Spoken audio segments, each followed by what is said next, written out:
설계를 할 때 필요한 도구들이 있어요. 손으로 설계할 때 자하고 컴퍼스밖에 없습니다.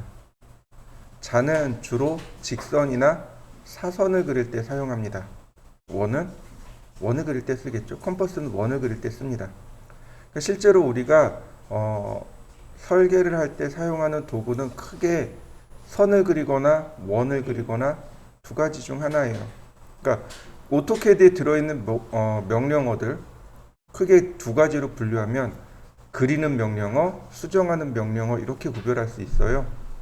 이제 이거 말고도 이제 몇 가지가 더 있긴 하겠지만 크게 우리가 구별하면 도면을 그리는 명령어, 그 다음에 그려진 걸 수정하는 명령어 이렇게 두 가지로 분류합니다. 이때 그리는 명령어는 다시 두 가지로 분류하시면 돼요. 선을 그리는 명령어와 원을 그리는 명령어 두 가지입니다. 그 다음에 수정하는 명령어가 필요하겠죠? 수정하는 명령어 우리 하나 배웠어요. 지우개, 이레이저라는 명령어를 배웠습니다. 지우는 명령어, 그 다음에 이 아래에 있는 지우는 명령어하고 비슷한 게 트림 명령어입니다. 지우기, 자르기. 트림, 자르다란 뜻이에요. 그러니까 트림 명령어는 자르는 거고요. 근데 이 트림과 익스텐드는 반대되는 명령어입니다. 트림은 내가 지정한 경계 사이를 지우는 거고, 익스텐드는 내가 지정한 경계까지 선을 늘리는 겁니다. 두 개가 완전히 개념이 반대예요. 이렇게 보시면 돼요. 왜 얘네들이 필요하냐 보면 내가 도면을 그릴 때 선을 길게 그릴 필요성이 있어요. 그냥 도면을 길게 그려요. 그럼 어떻게 돼요? 자르면 돼요. 잘라내면 됩니다. 근데 어떤 때는 선이 짧을 수도 있어요. 그럴 땐 늘리면 돼요. 연장시키면 됩니다. 자, 무슨 얘기인지 이해되시나요? 다시 한번 설명할게요. 우리가 도면을 그릴 때요, 좌표를 정확하게 써서 그리는 게 아닙니다. 그냥 눈대중으로 길게 그립니다. 그리고 잘라내거나 연장시켜서 그립니다. 이해되시죠? 자, 보여드릴게요. 예를 들어서 우리가 어저께 했던 것처럼 한 변의 길이가 100인 정사각형을 그릴 겁니다. 한 변의 길이가 100인 정사각형. 자, X라인. 선을 이렇게 길게 그리는 거예요. 그냥. 긴 선을 그냥 그립니다. 그 다음에 옵셋이라는 명령어로 이렇게 간격 띄우기를 합니다. 가운데 이렇게 사각형 보이시나요? 네. 그 외에 나머지 선들 길잖아요. 그러니까 트림으로 이렇게 잘라내는 겁니다. 좌표 쓴 거 있나요? 없어요. 좌표 안 썼어요. 거의 이제 나중에 가면 이런 식으로 도면을 그리게 돼요. 그러니까 그냥 선을 길게 그리는 거예요. 그리고 이제 좌표를 조금씩 쓰는 겁니다. 그러니까 좌표도 물론 중요하긴 하겠지만 사실은 수정 명령어가 훨씬 더 중요해요. 그러니까 좌표를 알아야만 그릴 수 있는 것들이 있습니다. 예를 들어서 지금 다시 한 변의 길이가 100인 정사각형을 그릴 겁니다. 한 변의 길이가 100인 정사각형. 사각형 그리기 명령어가 있어요. 렉탱글. 클릭한 다음에 골뱅이 100, 100. 상대 좌표죠. 이렇게 상대 좌표를 써야만 하는 경우도 존재합니다. 그러니까 좌표를 잘 기억하셔야 돼요. 어제 이제 수업 끝나고 이제 그런 분이 계셨어요. 이렇게 숫자를 계속 써야 하나요? 라고 하시는데 지금 보신 것처럼 숫자를 많이 쓰진 않아요. 다만 설계를 하다 보니까 써야 되는 숫자들이 있습니다. 예를 들어서 이런 것들이죠. 혹시 여러분들 앉아있는 의자의 높이를 아시나요? 몰라요. 그죠? 제가 이제 정의를 해드릴게요. 키 170cm를 표준으로 합니다. 보통은 이제 키 170cm의 성인 남성을 표준으로 합니다라고 이야기를 하는데 남성 여성 상관없이 그냥 키 170cm의 사람을 표준으로 합니다. 이해되시죠? 이 사람이 앉으면 딱 의자에 앉게 되겠죠. 그러면 어디까지 높이에요? 무릎까지 높입니다. 키 170cm에 사람의 무릎까지 높이는 450mm입니다. 45cm. 이해되시나요? 네. 여러분들 앉아있는 의자의 면적이 있죠. 이 면적은 가로 세로 얼마일까요? 생각 안 해보셨죠? 그죠? 방금 전에 얘기했던 그 사람이 앉았을 때 엉덩이부터 정강이, 그러니까 무릎까지의 길이, 그 다음 엉덩이의 폭을 따진 겁니다. 400에 450이요. 자, 이해되시죠? 네. 이걸 뭐라고 하냐면 휴먼 스케일이라고 합니다. 그러니까 이 세상에 우리가 사용하는 크기들은 다 사람을 기준으로 해요. 사람을 기준으로 합니다. 그러니까 이걸 휴먼 스케일이라고 해요. 잘 안 믿겨요. 그죠? 자, 우리나라에는 한자, 두자 이런 자라는 단위가 있어요. 혹시 아시나요? 이제 예전에 저 결혼할 때 이제 그때는 이제 장롱을 사야 했었어요. 지금은 붙박이장이 기본이죠. 근데 예전에는 장롱을 사야 했어요. 그래서 그 장롱을 판매하는 가구 가게에 가면은 이거 9자장이요, 12자장이요. 아, 신혼인데 12자장은 필요하죠. 이런 얘기들을 했었어요. 9자장, 12자장 이렇게 자로 이야기합니다. 지금도 나무를 판매하는 곳, 합판을 판매하는 곳은 자로 이야기합니다. 한자, 두자 이렇게 자로 이야기해요. 또 있어요. 혹시 물고기 키워 보셨나요? 아직 안 키워 보셨죠? 이게 이제 보통 대부분 다 그래요. 아이를 키우는 집은 알아요. 물고기 한 번씩 다 키워요. 저는 저희 아이들 어렸을 때 물고기, 곤충은 다 키웠어요. 그래서 아이들 정서 때문에 한 번씩은 다 거쳐가는 것 같더라고요. 어항을 사러 가잖아요. 그러면 그런 말이에요. 자반어항이요 라는 말이 나와요. 실제로 인터넷 검색할 때 자반어항을 검색하면 나와요. 처음에 자반어항이 뭐지? 라고 생각했어요. 이거는 뭐 콩자반도 아니고 무슨 어항에 자반이 어딨어 라고 생각했는데 나중에 알고 보니까 한자 반 어항 이란 뜻이에요. 한자 반인데 한자를 빼고 그냥 자반 어항 이렇게 이야기한 겁니다. 그러니까 황당하죠. 유리집 가면 아직도 한자 두자 씁니다. 그럼 도대체 한자는 어디서 유래된 걸까요? 한자는 한 뺨에서 유래된 겁니다. 한 뺨, 여기서부터 여기까지.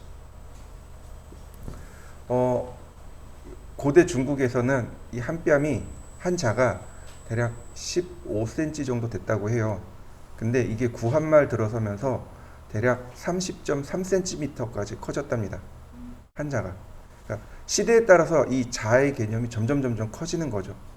왜냐면 그때는 사람이 작았고 지금 사람이 좀 크죠. 저 같은 경우도 이 손바닥이 되게 작아요. 그래서 꽉꽉 눌러야 20cm가 겨우 나와요. 근데 요즘 저희 와이프 같은 경우는 저보다 키가 커요. 손가락 이렇게 쭉 늘리면 저보다 한 1, 2cm가 더 늘어나더라고요. 너무 부러워 죽겠어요. 근데 어쨌든 시대가 흘러가면서 한자도 커질 수밖에 없겠죠. 근데 구한말 때 뭐가 있었는지 모르겠어요. 근데 어쨌든 한자가 30.3cm입니다. 자, 미국으로 넘어가죠. 미국에는 인치 피트라는 단어가 있어요. 그죠? 피트가 무슨 뜻일까요? 피트가 어디서 유래됐냐면 푸트에서 유래된 겁니다. 발바닥. 발바닥에서 유래된 거예요. 이해되시나요? 네, 그 성인 남자 키 170cm의 발바닥 크기가 1피트가 된 겁니다. 유래가. 근데 그것도 의외로 커요. 1피트는 30.4cm입니다. 이해되셨나요? 30.4요. 신기하게 동서양이 한자 한 피트 똑같이 사람을 기준으로 했는데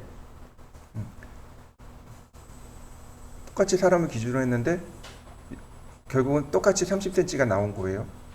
그게 조금 신기하더라고요. 근데 어쨌든 그러니까 우리가 설계에 사용하는 이런 수치들이 많이 나와요. 이건 외울 수밖에 없어요. 자꾸 외우셔야 돼요. 그러니까 이런 식으로 수치에 나오는 거는 외우셔야 되고, 그 다음에 이제 수리적인 거는 사실은 어저께로 끝난 거예요. 수리적인 거, 수학적인 개념은 사실은 어제로 끝난 거예요. 너무 걱정 안 하셔도 돼요. 아, 나 이 수학적인 개념 너무 어려운데 어저께로 끝났다고 보시면 돼요.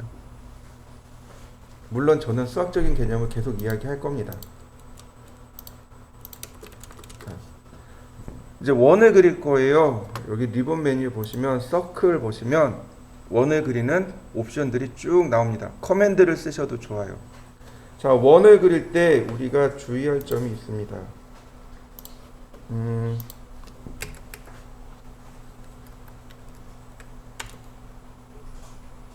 뭐였지?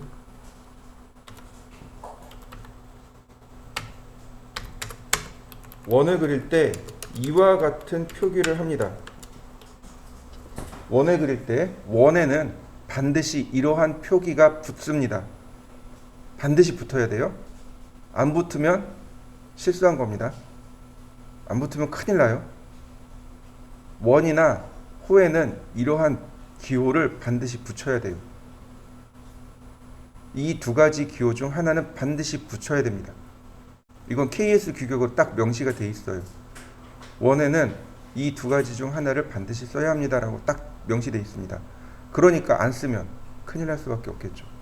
자, 무슨 뜻이냐면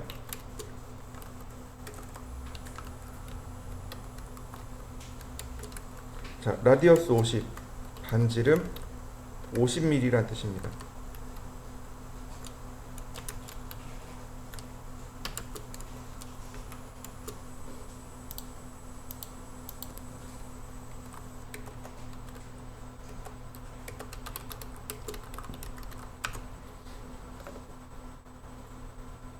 얘는 이렇게 있습니다.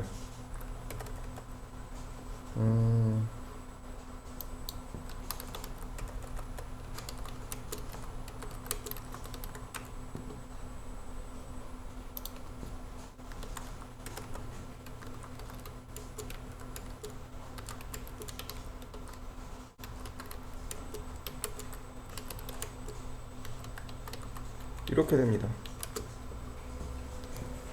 R은 라디어스의 약자입니다. 라디어스 우리나라 말로 하면 반지름이란 뜻이에요. 반지름, 원에 지름이 있고 그 지름의 반이 되는 것.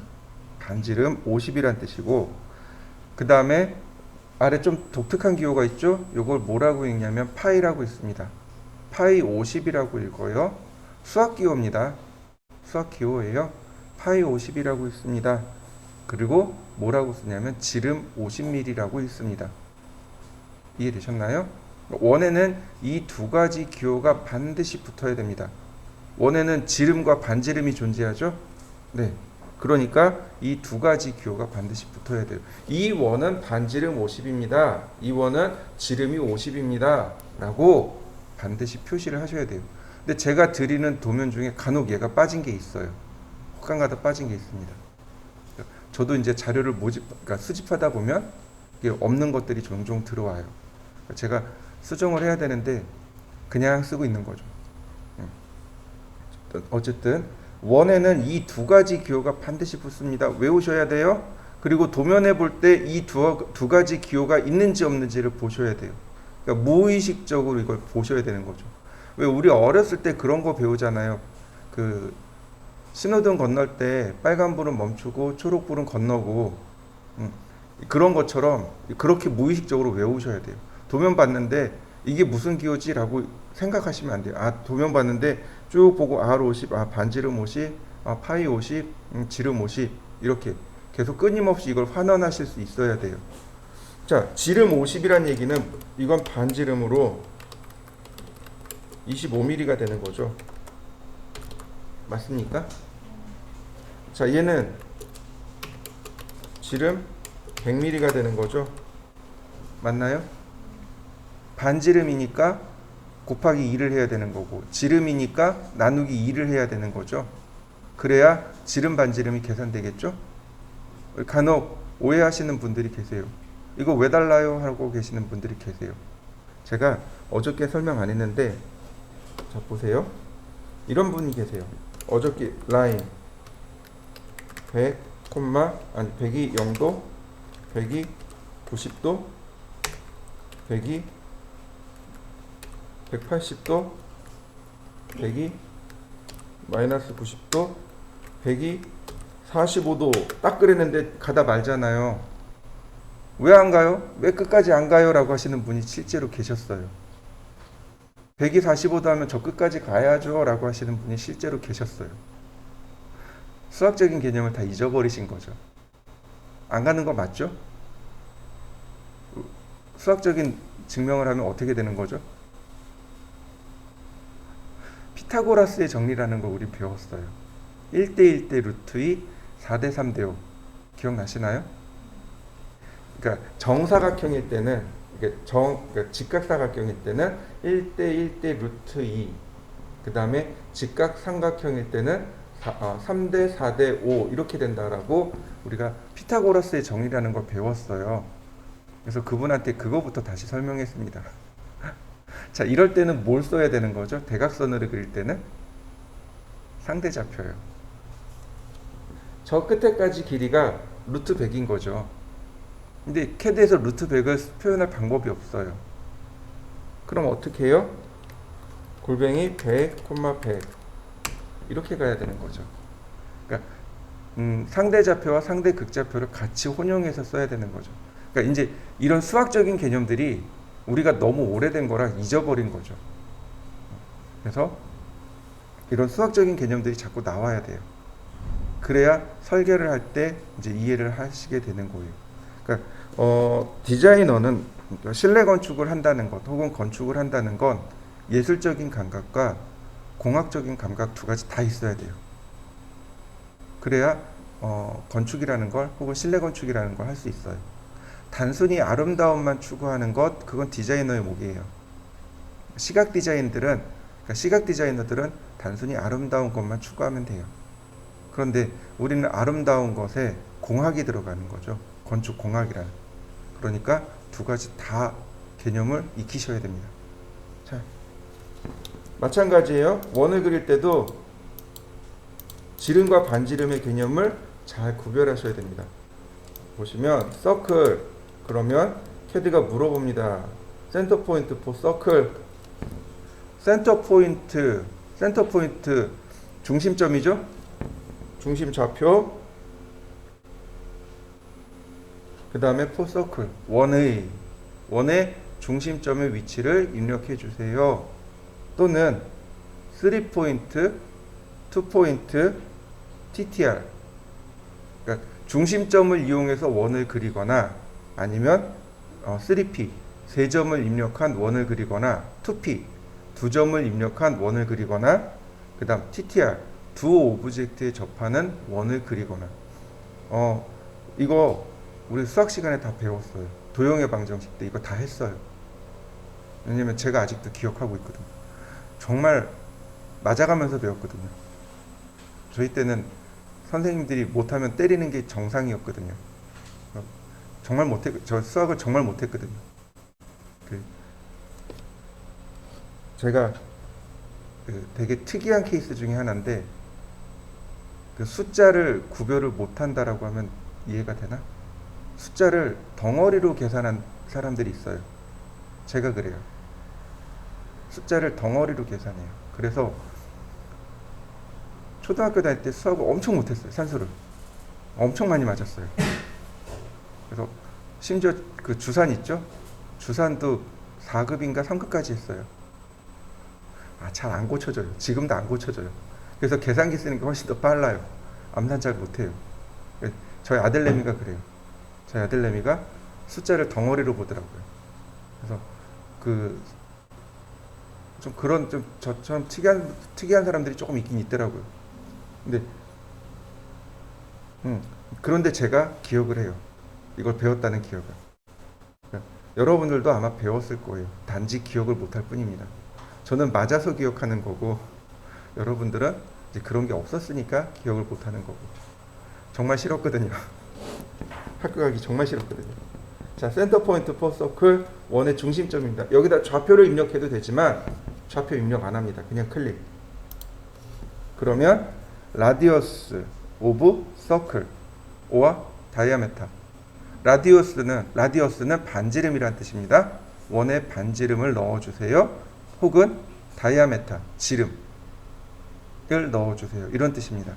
여기다 숫자를 다이렉트로 넣습니다. 50 엔터. 그러면 반지름 50인 원이 그려집니다. 한번 해보시죠. 그 다음에 똑같이 중심점 클릭하고 이번엔 다이아메타. 얘를 직접적으로 클릭하셔도 좋고 여기다가 D를 누르고 엔터 치셔도 됩니다. D 엔터. 그리고 50 엔터. 그러면 지름 50인 원이 이와 같이 그려집니다. 간단하죠? 자, 이렇게 보겠습니다. 리본 메뉴를 볼까요? 아예 여기는 나눠져 있는 거예요. 중심 반지름, 중심 지름. 아예 나눠져 있는 거죠. 리본 메뉴는. 클릭하면 클릭 50 어때요?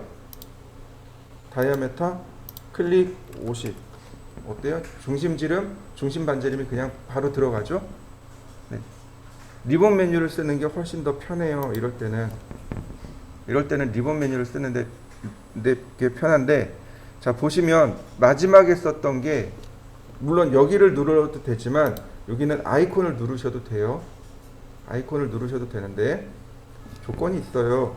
마지막에 썼던 거 있죠? 이 마지막에 썼던 게 계속 위로 올라옵니다.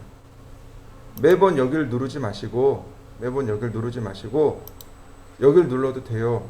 근데 조건이 뭐냐면 마지막에 썼던 것이 맨 위로 올라옵니다. 마지막에 쓴 게 지금 중심 지름이죠. 그러니까 중심 지름이 계속 위로 올라옵니다. 이렇게. 이해되시나요? 자, 한번 해보시죠.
자, 원을 그리는 방법들입니다. 센터 라디어스, 중심 반지름, 센터 다이아메타, 중심 지름, 3P, 3포인트의 약자예요. 3점을 통과하는 원, 2P, 2포인트의 약자고 2점을 통과하는 원. 그 다음 TTR, 탄젠트, 라디어스라고 부릅니다. 탄젠트라는 얘기는 접하다라는 뜻이에요. 접하고 반지름 이런 뜻이거든요. 이걸 다시 의역하자면 두 개의 객체에 접하면서 반지름 값이 R인 원. R이라는 건 모른다는 뜻인 거죠. 얼마인지 모르겠지만 두 개의 객체에 접하는 원. 그 다음 탄 세 개의 객체에 접하는 원. 탄젠트란 뜻입니다. 세 개의 탄젠트가 3번 있는 거죠. 그러니까 세 개의 객체에 접하는 원 이런 뜻입니다. 자, 중요한 개념이 하나 나와요. 여기서 수학적인 개념이 하나 또 나옵니다. 무슨 개념이냐면 공간상 위에 2점을 통과하는 원은 무수히 많습니다. 2점을 통과하는 원은 무수히 많이 나옵니다. 그러나 3개의 점을 통과하는 원은 딱 하나 나옵니다. 이게 3포인트의 정의예요. 이게 수학적인 정의입니다. 그러면 이 아래 2포인트라는 건 뭘까요? 두 점을 통과하는 원은 무수히 많다는데, 그죠? 두 점을 통과하는 원이 딱 하나 나옵니다. 그게 뭐냐면 지름의 양끝점. 지름이 되는, 두 점이 지름이 되는 원. 그거는 딱 하나 나옵니다. 꼭 기억하셔야 돼요. 다른 건 기억하실 필요 없어요. 이거 공식은 기억할 필요 없어요. 저도 공식은 기억이 안 나요. 다만 명제만 기억하고 있습니다. 하도 울면서 했기 때문에 명제만 기억해요. 똑같이 배웠어요. 공간상 위에 두 점을 통과하는 원은 무수히 많습니다.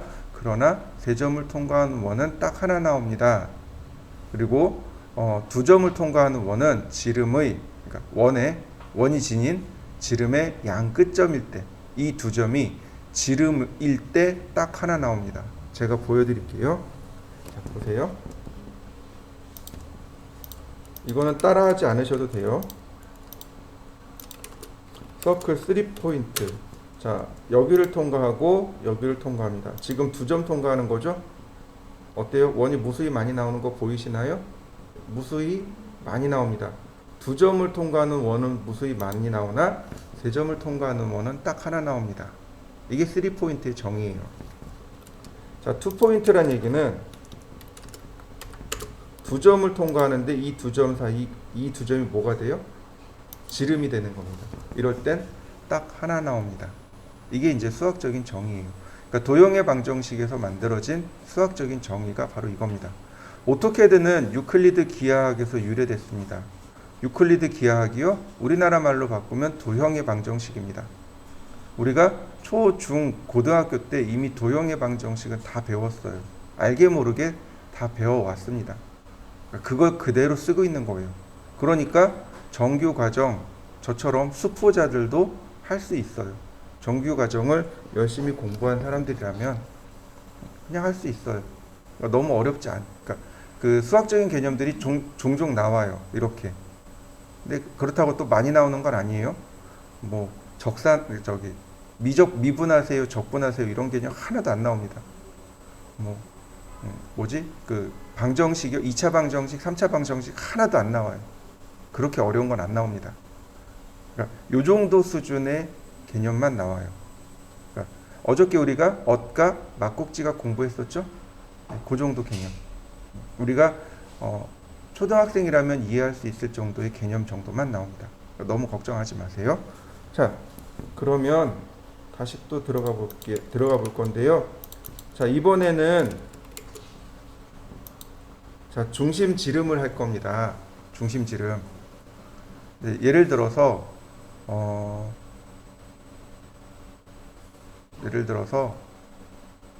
도면에 원이 표기가 되어 있는데 지름이 75예요. 지름이 75입니다. 근데 서클 명령어 실행하면 뭐가 먼저 나와요? 반지름이요. 그러니까 이걸 꼭 반지름으로 환원해서 하시는 분들이 계세요. 예를 들어서 파이 10 그러면 반지름 5죠. 이런 거 쉽게 암산이 돼요. 이런 건 상관이 없어요. 이제 그러다 보니까 습관 자체가 그렇게 들다 보니까 숫자가 조금 어려워져도 이걸 자꾸 환원하려고 하는, 그러니까 지름이 있으면 지름으로, 반지름이 있으면 반지름으로 가야 되는데 이걸 자꾸 반지름으로 고쳐서 쓰시는 분들이 계세요. 숫자가 어려워져도. 자, 그런 분들을 위한 예제입니다. 자, 아니 우리 천천히 해볼까요? 자, 서클 이렇게 해보죠. 지름이 100입니다. 지름이 100이에요. 이거 반지름으로 한번 그려보시죠. 지름이 100이면 반지름이 50이죠? 여기다 50 엔터. 되나요? 서클 다이아메타 100. 똑같은 원이 그려질 수밖에 없죠? 자, 한번 해보세요.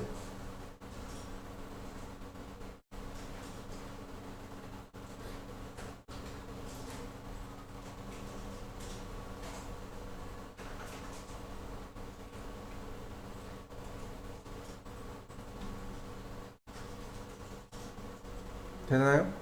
어렵지 않죠? 다시 보겠습니다. 이거 지우고 서클. 이번엔 도면에 파이 60이 나왔습니다. 파이 60이요. 지름이 60이란 뜻이죠. 반지름 얼마인가요? 30이죠. 네.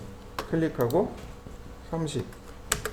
그러면 지름 60, 반지름 30인 원이 그려졌습니다. 맞나요?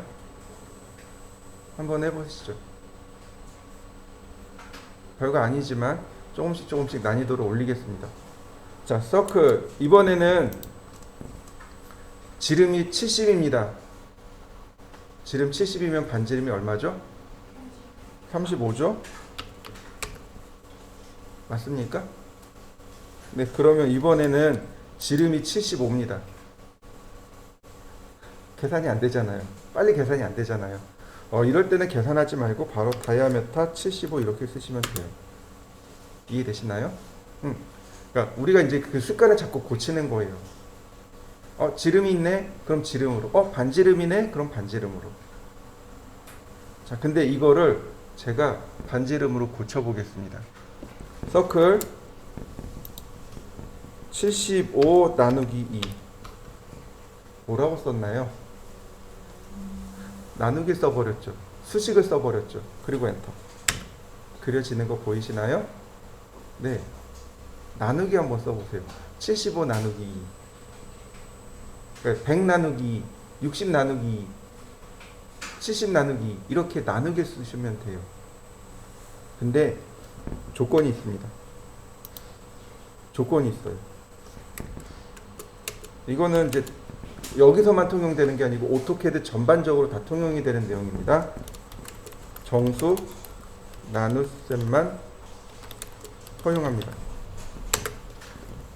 자, 이해되셨나요? 정수 나눗셈만 허용합니다. 예를 들어서 지름이 77.5예요.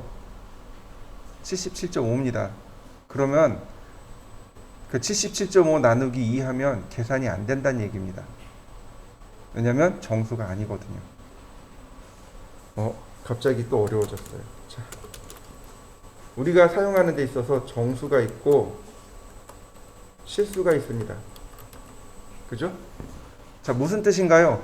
정수와 실수의 개념. 중학교 한 2학년 정도쯤 공부하더라고요. 2학년, 1학년 요쯤 어디 공부하더라고요. 정수와 실수의 개념. 저도 이거 배웠어요. 자, 정수와 실수 차이가 뭐죠? 간단해요. 정수는 소수가 없는 수, 실수는 소수가 있는 수.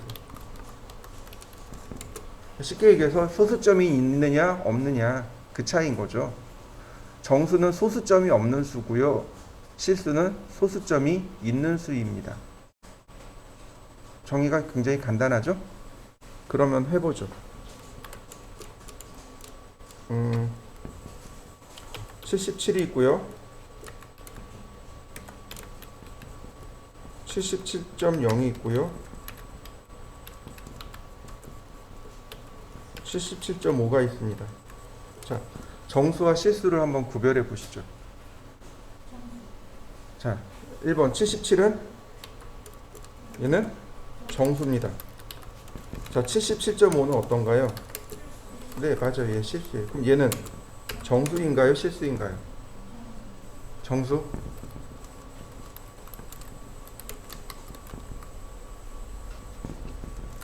얘는 실수입니다.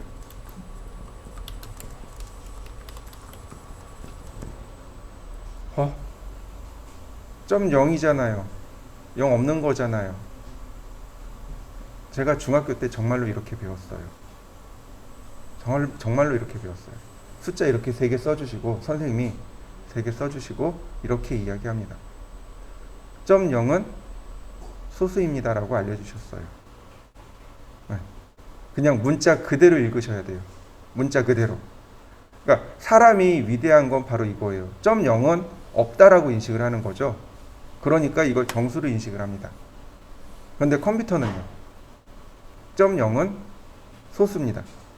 문자 그대로 점 0을 그러니까 소수점으로 받아들이는 거예요. 이해되시나요? 수학적인 정의도 똑같습니다. 수학적인 정의도 이 점 0은 소수점 점 0으로 받아들입니다. 텍스트 그대로. 그래서 이 77.0은 실수입니다. 이 수학적인 정의가 그래요. 컴퓨터도 마찬가지입니다. 이건 수학적인 정의로 그리고 컴퓨터의 정의로 똑같이 실수입니다. 그러니까 얘는 안 돼요. 실수 인식을 못합니다. 자, 그러면 나는 77.5를 나누기 2해서 쓰고 싶어요. 나중에 이거 나올 거예요. 이거 나눠서 써야 됩니다. 많이 나올 거예요. 이런 경우들이. 자, 그러면 어떻게 하면 되죠, 이거? 이미 우리 다 배웠어요. 이거 다 배웠어요. 초등학교 5학년 때 배웠어요.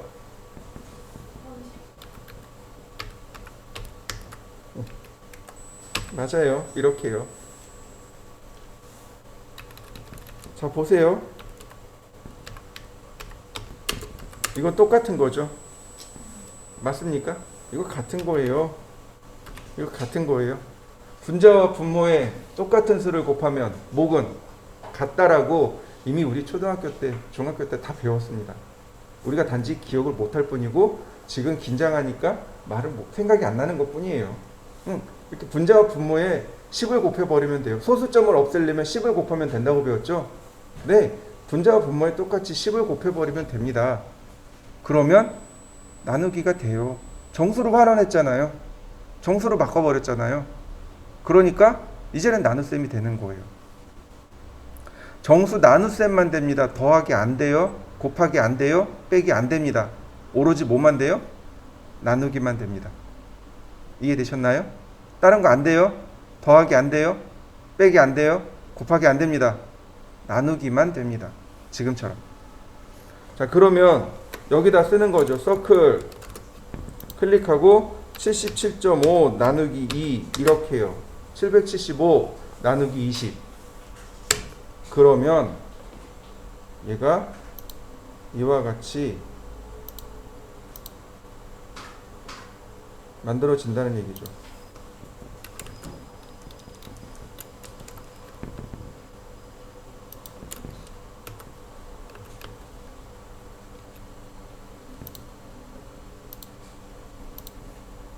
이렇게 77.5가 만들어진다는 얘기죠. 이해되셨나요? 한번 해보세요. 이렇게 나누기를 이용해서 작업하는 거 언제 많이 쓰냐면 옵셋 할 때 많이 씁니다. 우리가 이제 벽체를 그려야 돼요. 벽을 그려야 됩니다. 그러면 벽의 중심선을 그리고 그 다음 벽체를 그려야 됩니다. 보통 이런 벽 있죠, 이 벽.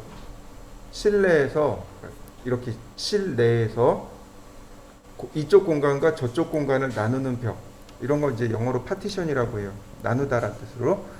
이렇게 이런 벽들의 두께가 200mm입니다. 이런 벽들이 일반적으로 가정집에서 사용하는 이런 벽의 두께가 200mm예요.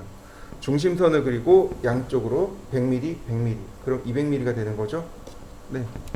우리는 벽의 두께를 200mm만 기억하는 거죠. 200 나누기 2. 그 다음에 이쪽 한 번, 저쪽 한 번. 많이 쓸 수밖에 없어요. 자, 예를 들어서 저쪽 벽이 있어요. 제 등 뒤에 있는 벽이 있습니다. 이건 실내와 실외를 나누는 벽입니다. 일반 벽이죠. 이런 벽 같은 경우 벽 두께가 훨씬 더 두꺼워요. 최하 350mm. 그 다음에 좀 더 두꺼우면 한 420mm. 350에서 한 420mm 사이 왔다 갔다 해요. 그리고 왔다 갔다 하는 이유가 단열재의 두께, 그 다음에 마감하는 재료에 따라서 그 두께가 왔다 갔다 합니다. 근데 중심선은 벽체의 중심에 그려야 돼요. 420mm면 중간에 있어야 돼요. 그러면 이 중간에서 이쪽까지, 그러니까 여기서부터 여기까지는 420mm인데 우린 중심선 먼저 그린단 말이에요. 그러면 이쪽으로 얼마죠? 210? 이쪽으로 210. 옵셋을 해줘야 된단 말이죠. 그러면 이게 계산이 빨리빨리 안 될 때가 있어요. 그럴 때는 어떻게 써요? 전체 두께를 알고 있으니까 420 나누기 2, 이쪽 옵셋, 저쪽 옵셋. 이렇게 되는 거죠. 350mm면 계산 안 하지 말라는 거죠. 350 나누기 2, 이쪽 한 번, 저쪽 한 번. 이런 식으로 많이 쓰는 방법 중에 하나입니다. 근데 조건이 뭐라고요? 정수 나누기만. 네.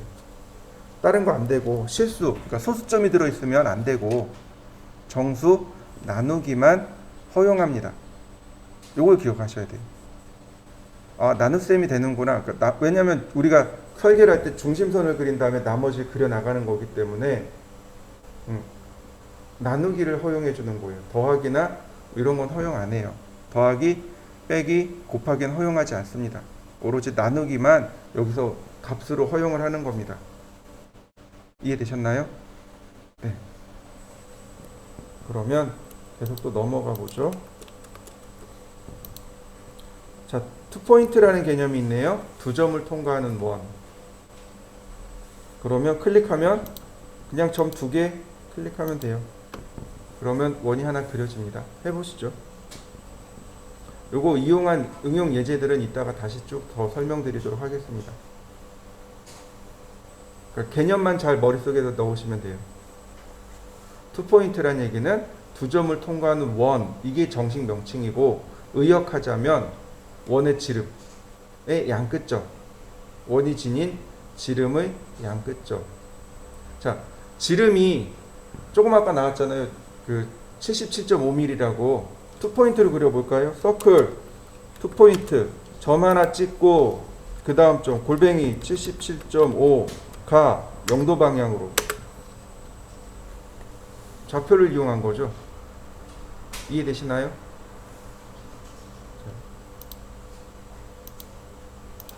이렇게 77.5요. 여기를 하나 찍고 이 점을 하나 찍고 골뱅이 77.5가 0도 방향으로. 그러면 반대점이 여기 있는 거죠. 한번 해보세요. 종종 원의 중심이 기울어진 경우들이 많이 발생합니다. 45도나 혹은 30도나 이렇게 기울어진 경우들이 발생해요. 그럴 때도 이런 방법들을 많이 사용합니다. 투포인트를 이용해서 그리는 경우들이 많아요.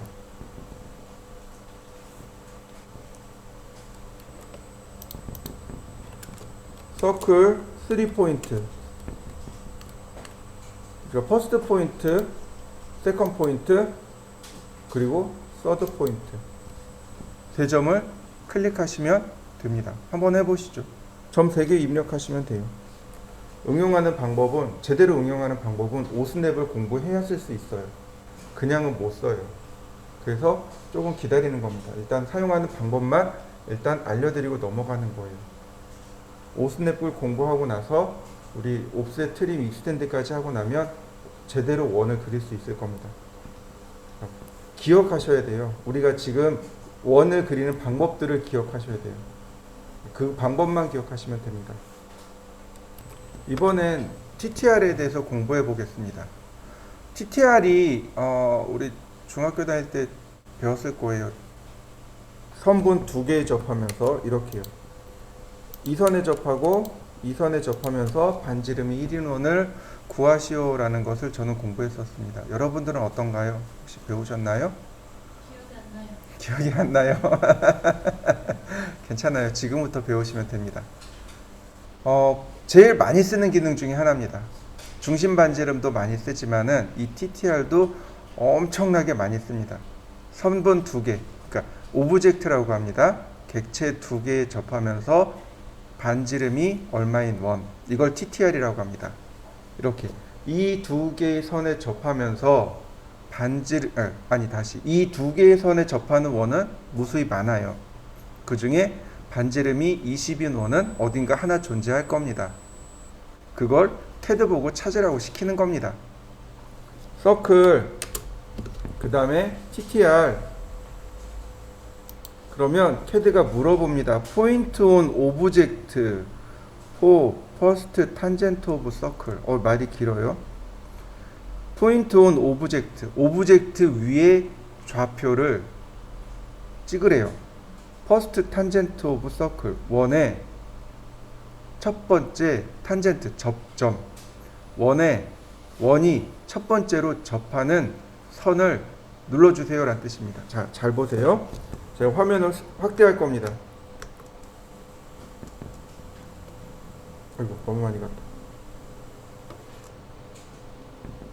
자, 보시면 커서가 이렇게 올라가면 뭔가 아이콘이 나옵니다. 나오나요? 빼면 감춰지죠. 갖다 대면 어떻게 되나요? 나오는 거 보이시나요? 네.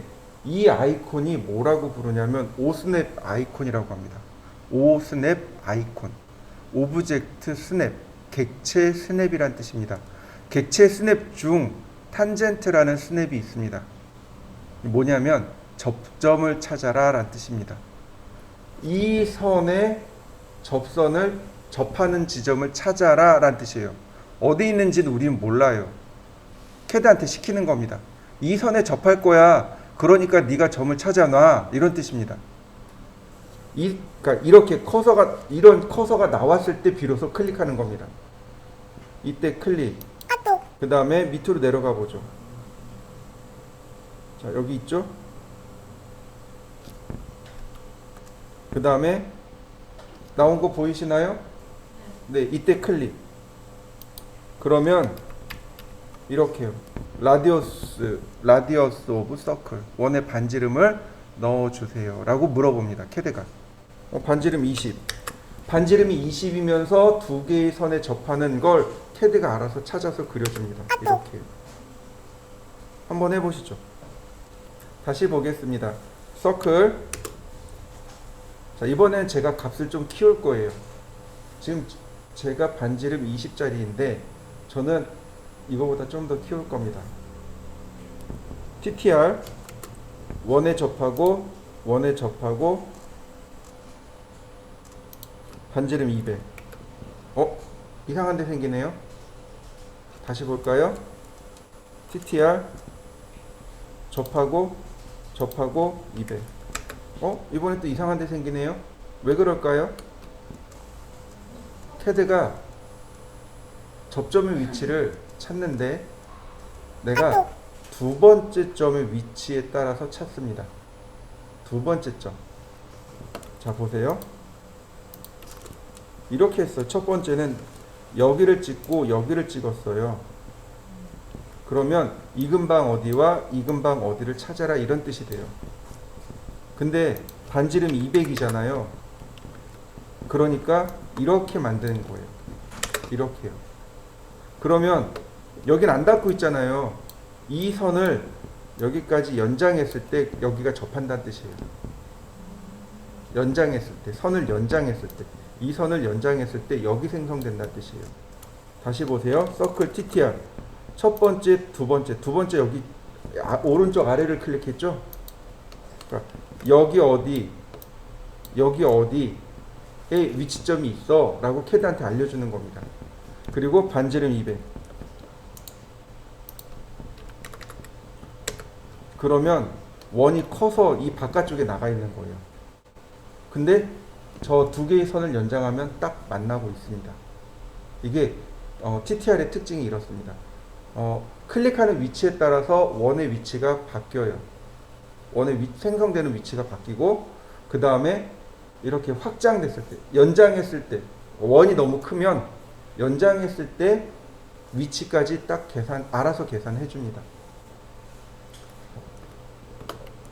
요거 말고 이렇게 한번 해보죠. 서클 반지름 50 라인 이렇게요.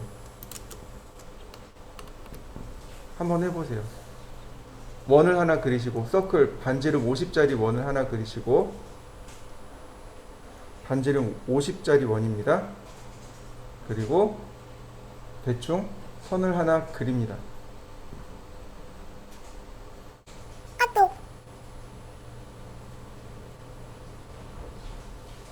자, 됐죠? 자, 이 원에 접하고 이 선에 접하면서 반지름이 100인 원.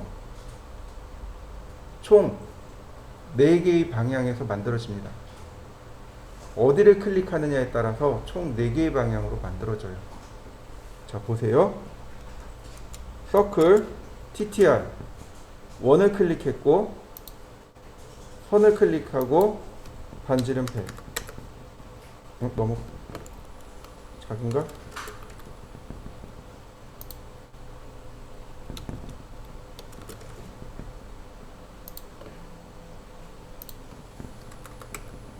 하나 만들어졌죠? 서클 TTR 접하고 100 맞나요? 자, 근데 이렇게 해도 돼요. 서클 TTR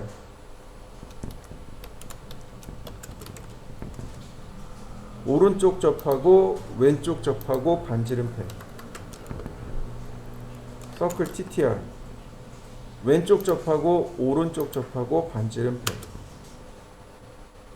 이런 식으로 어디를 클릭하느냐에 따라서 원의 위치가 막 바뀌어요.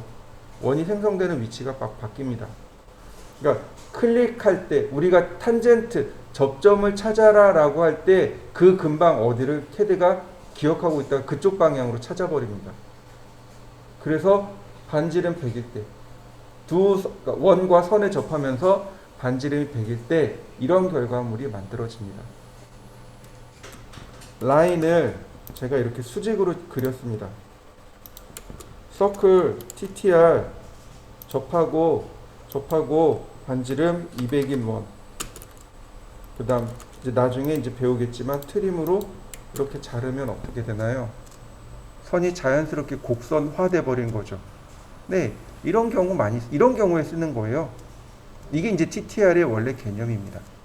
그러니까 두 개의 선에 접하면서 반지름이 얼마나 나와요. 그럼 이렇게 되면 벽면의 곡선을 이렇게 만들면 어떻게 돼요? 시야가 더 확장이 되고 자연스럽게 동선이 부드러워지는 거죠. 그 와이프랑 보면서 저건 정말 마음에 들어. 나중에 집 지으면 우리 저거 한번 해볼까? 이제 이렇게 이야기가 됐던 거죠. 그러니까 서클의 TTR은 바로 이런 식으로 쓰게 됩니다. 그러니까 지금은 단지 응용이 안 되니까 라인 그리고 두 개 접하고 반지름 50 그냥 이러고 끝나고 있지만 사실은 이렇게 써야 되는 거죠. 근데 아직 우리가 트림을 못 배웠잖아요. 그 조금 이제 지루한 거죠, 지금은. 이게 도대체 뭐지? 이해가 안 되는데 그냥 지금 현재는 그런 거죠.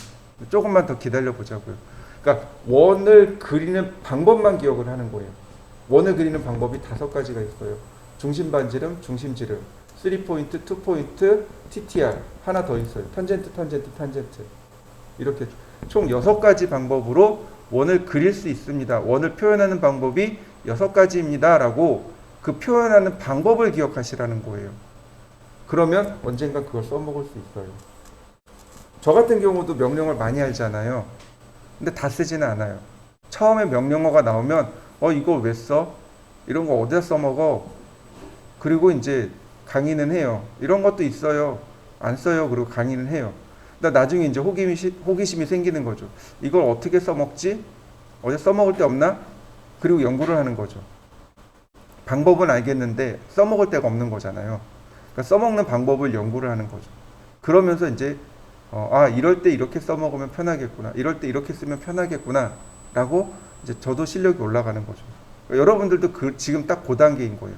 명령어는 알아요. 도대체 이거 어디다 쓰지? 이제 그거는 이제 이 다음 시간에 나온다는 얘기죠. 그러니까 조금만 더 해보시죠. 자, 보세요. 이번엔 반지름 50짜리인 원을 이렇게 2개를 그렸습니다. 자, 반지름 50인 원이 2개예요. 이 원에 접하면서 반지름이 150인 원. 역시 TTR이겠죠? 훨씬 더 많이 생겨나요. 클릭하는 위치에 따라서 원이 그려지는 방향이 막 제각각으로 만들어집니다. 대략 8개 정도. 8개 정도가 만들어져요. 대략. 보세요. 서클 TTR 이렇게 접할 겁니다. 그러니까 EV와 EV를 클릭하셔야 돼요. 접하고 150 엔터. 맞나요? 이번엔 이렇게 접할 거예요. 그러면 여기와 여기를 클릭합니다. 서클 TTR 접하고 150 맞나요? 자, 이렇게 접할 거예요. 원이 이렇게 들어가는 거죠. 그러면 여기 접하고 여기 접하고 서클 TTR 접하고 150 서클 TTR 접하고 150 맞습니까? 네, 이런 식으로 원이 그려지는 방향을 내가 제어할 수 있어요. 그러니까 TTR은 되게 단순해요. 접하는 게 두 개예요. 반지름 넣으면 끝나요. 그런데 접하는 부위에 따라서 원이 생성되는 위치가 조금씩 달라지는 거죠. 근데 내가 원하는 그림이 안 만들어졌어요. 그럼 무슨 뜻인 거예요? 아, 내가 클릭하는 위치가 조금 잘못됐구나. 그리고 다시 클릭해야 되는 거죠. 한번 해보시죠. 자, 이번에는 선을 이렇게 그려보죠.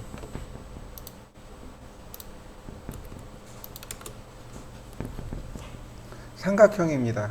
이 삼각형에 내접하는 원.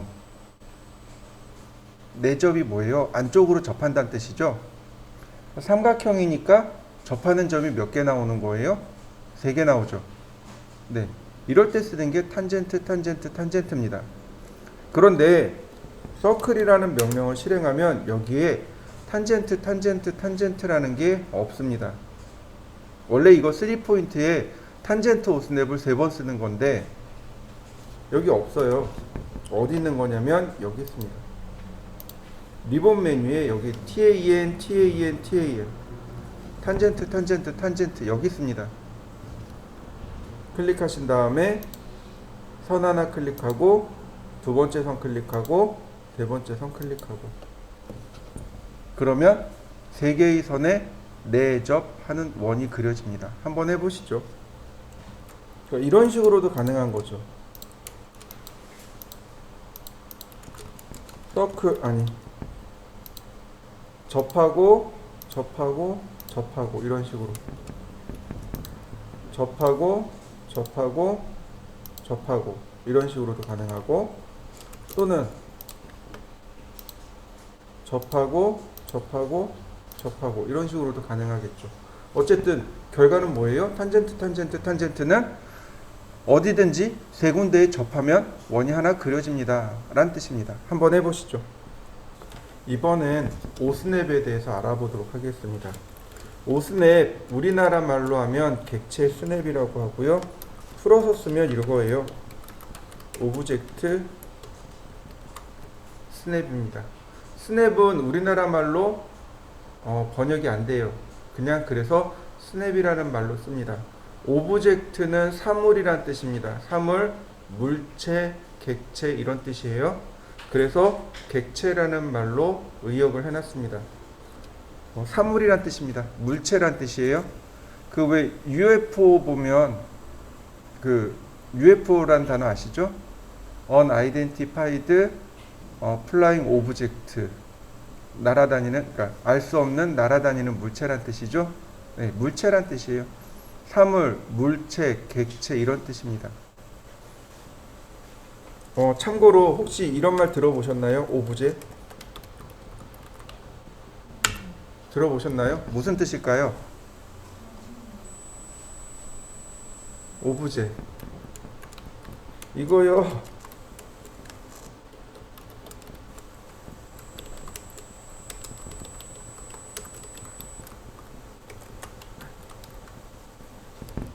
오브제가 오브젝트의 프랑스식 발음이 오브제입니다. 사물이란 뜻이에요. 주로 미술 쪽에 가면 오브제라는 단어를 쓰죠. 사물 혹은 물체에 대한 이런 뜻이에요. 뭐뭐뭐 오브제에 대한 고찰 그러면 뭐뭐뭐 사물에 대한 생각 이런 뜻인 거죠.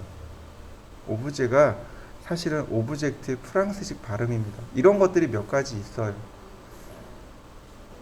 그 이제 수학적으로 들어가면 수학자가 있어요. 베이지어라는 수학자가 있습니다. 이 베이지어가 전 세계적으로 되게 유명한 수학자 중에 한 명인데 곡선을 만드는 방식을 개발한 사람이에요. 곡선을 그리는 방법을 수학적으로 만들어 놓은 사람이 이제 이 베이지어인데 똑같은 사람이에요. 이게 베지에르라는 사람하고 똑같은 사람입니다. 베이지어를 그러니까 똑같은 단어인데 미국식으로 읽으면 베이지어가 되는 거고 프랑스식으로 읽으면 베지에르가 되는 거고 아마 베지에르라는 말이 맞겠죠. 프랑스 사람이니까. 이 사람이 개발한 수학 공식을 가지고 르노 자동차가 개발되어졌다고 합니다. 르노 자동차의 그 곡선 있죠? 자동차 곡선을 이 사람이 개발한 방식으로 그렸다고 합니다. 이 베지에르라는 사람이 그 르노 자동차에서 근무를 했다고 해요. 그냥 냅두세요. 제가 정리해 드릴게요. 그 르노 자동차에서 근무를 했다고 해요. 그러면서 곡선을 개발했다고 합니다. 그러니까 프랑스식 발음, 미국식 발음 이렇게 있어요. 그러니까 오브젝트는 미국식 발음인 거고, 오브제는 프랑스식 발음인 거고. 저는 오브제 그래서 전혀 이해를 못했거든요. 저게 무슨 뜻일까? 나중에 알고 보니까 별거 없더라고요. 사물이라는 뜻이더라고요. 자, 우리가 지금 두 개 배웠어요. 그죠? 선에 대한, 원에 대한. 그러면 어떤 특정한 위치가 두 군데밖에 없다는 얘기예요. 그러니까 선에 대한 특정한 위치, 원에 대한 특정한 위치. 이해되시나요? 그걸 캐드가 알아서 찾아라 라고 시키는 겁니다. 캐드야, 네가 선의 끝점을 좀 찾아봐. 원의 중심점을 찾아봐 라고 시키는 겁니다. 내가 찾는 게 아니고. 왜냐면 우리가 그걸 찾으려면 수학적으로 접근해야 되잖아요. 그러니까 캐드한테 시키는 거예요. 자, 선 관련 오스냅이 있습니다. 엔드 포인트, 미드 포인트. 원 관련 오스냅이 있습니다.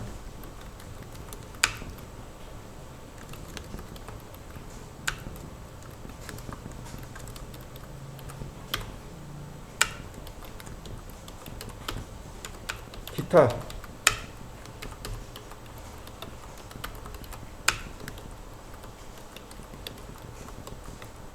이렇게 있습니다.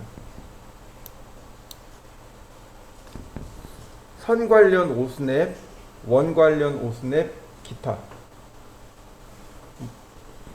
자, 엔드 포인트 무슨 뜻이에요? 맞아요. 끝점입니다. 끝점입니다. 미드 포인트는요? 중간점. 센터는요? 중심점. 원의 중심. 원의 중심입니다. 자, 쿼드란트가 조금 생소해요. 중간중간에 생소한 영어 단어들이 나오죠. 쿼드란트가 우리나라 말로 하면 원의 4분점입니다. 4분점도 어려워요. 4분의 1입니다. 4분의 1점이에요.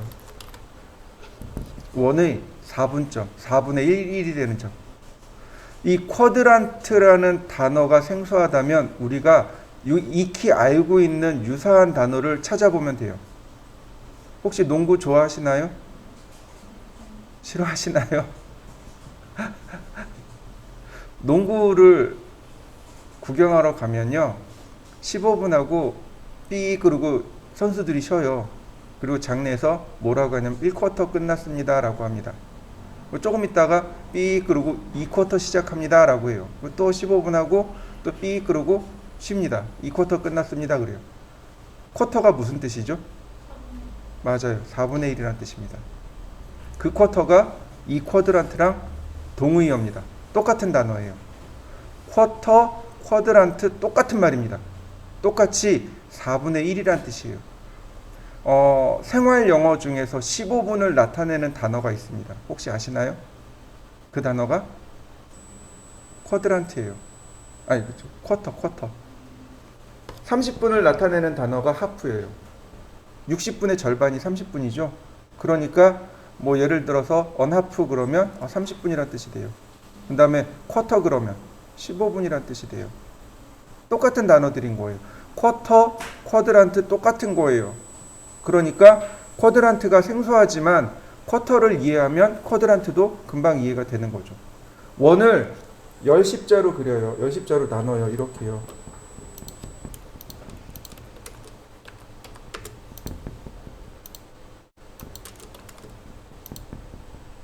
지금 나오는 4개의 점 보이시나요?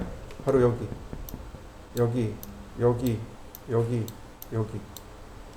원을 4조각 냈을 때 나오는 점들. 여기를 쿼드란트 포인트라고 합니다. 그러니까 원에 0도, 90도, 180도, 270도 되는 지점. 여기가 쿼드란트 지점입니다.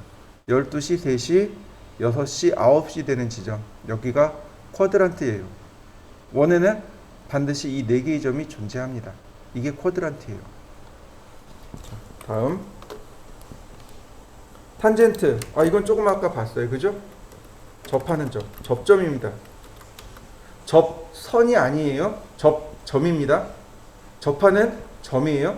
접하는 좌표입니다. 그러니까 딱 해당 점까지 그립니다. 그 이상 지나쳐서 그리지 않습니다. 자, 그 다음 기타. 인터섹션이라는 말은 교차점이라는 뜻입니다. 선과 선이 혹은 원과 원이 혹은 선과 원이 교차되는 지점이 있을 거 아니에요. 근데 바로 그 교차되는 지점을 찾아라 라고 하는 게 인터섹트입니다. 자, 보세요. 어려운 거 아니에요. 지금 보시면 선 2개가 교차하고 있죠. 서클 원의 중심이 바로 저기 교차되는 지점이고 싶어요. 인터섹트. 어디 갔나요? 네. 인터섹션. 교차점.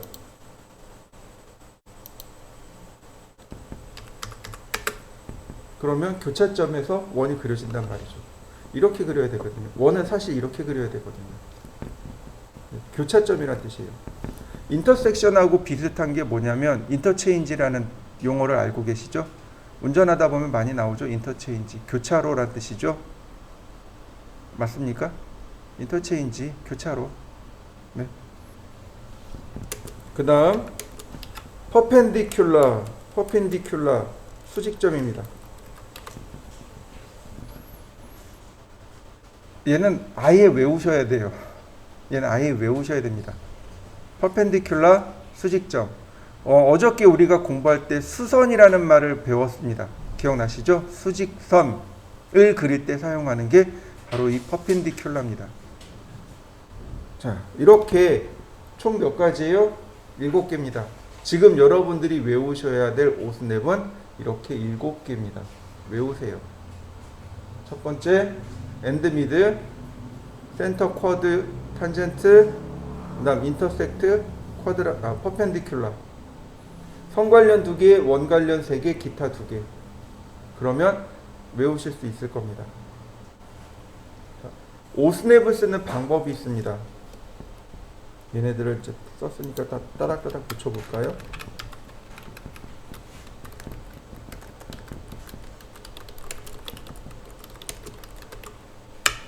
오스냅을 쓰는 방법이 총 3가지예요. 1번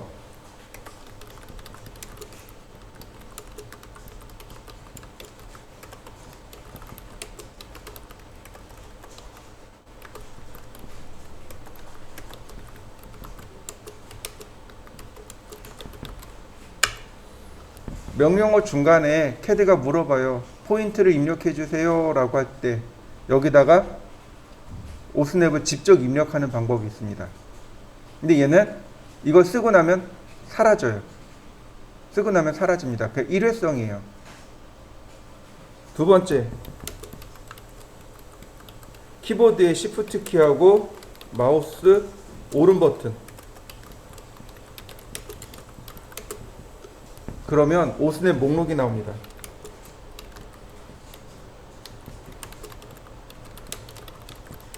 얘도 1회 사용입니다. Shift 키하고 마우스 오른쪽 버튼 눌러보세요. 그러면 오스냅 목록 상자가 나옵니다. 방금 전에 봤죠? 방금 전에 봤던 거. 바로 이거. 이게 오스냅 목록이죠. 생각보다 많아요. 오스냅들이 많습니다. 다 쓰지는 않는데, 근데 R 버튼 누르고 오스냅 목록이 나오면 여기서 하나 선택하면 돼요. 근데 얘도 마찬가지로 한 번 클릭하고 나면 그냥 해제됩니다. 1회 사용하는 거예요. 한 번씩 쓰는 겁니다. 그 다음에 오스냅 명령어 쓰시면 돼요.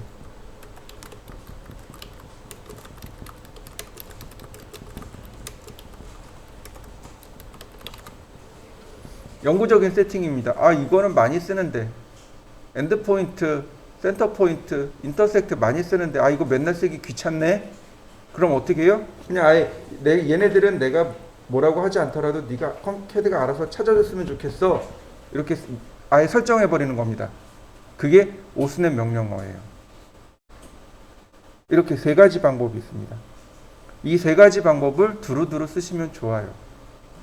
자, 보세요. 먼저 일회적으로 쓰는 방법부터 설명을 드릴 건데 어떤 걸 쓰냐면 바로 이렇게 대문자만 씁니다. 대문자만 쓰는 거예요. 제가 대소문자 구별해서 적어드렸잖아요. 대문자만 씁니다. 소문자까지 써버리면 아예 인식을 못해요. 아예 인식 못합니다. 대문자만 명령어예요. 이해되셨나요? 네. 자, 예를 들어서 이런 거죠. 자, 라인을 하나 이렇게 그렸습니다. 서클, 투포인트. 자, 첫 번째 끝점을 나오래요. 여기다가 직접 클릭 쓰는 겁니다. 엔드.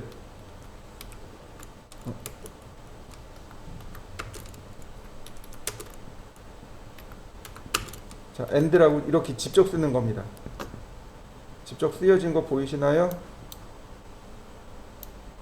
이렇게 엔드라고 직접 쓰는 겁니다. 그리고 엔터. 그러면 CAD가 이렇게 끝점만 찾아지게 돼요. 오른쪽 왼쪽 찾아지는 거 보이시죠? 가장 가까운 끝점을 찾습니다. 이해되시죠? 그 다음에 Shift 키 누르고 마우스 오른쪽 버튼 엔드 포인트 클릭하면 역시 끝점이 찾아지겠죠. 이렇게. 이해되셨나요? 자, 한번 해보시죠. 오스냅은 보다시피 어떤 특정한 부위들을 찾아라 라고 하는 것이 오스냅입니다. 선을 그릴 때도 마찬가지입니다. 선을 그릴 때도 여기다가 직접 입력하면 돼요. 직접 세 글자만 쓰시면 됩니다. 나머지 다 쓰는 게 아니에요. 간혹 여기다 이 커맨드에다가 오스냅을 입력하게 되는데 그러면 에러가 납니다. 오스냅이라는 명령어는 보조 명령어입니다.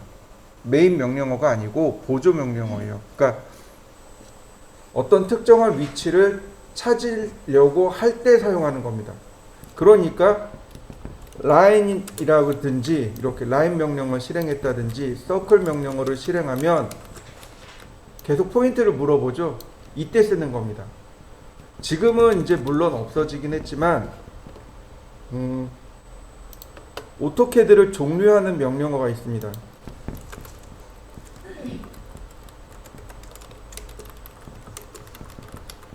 엔드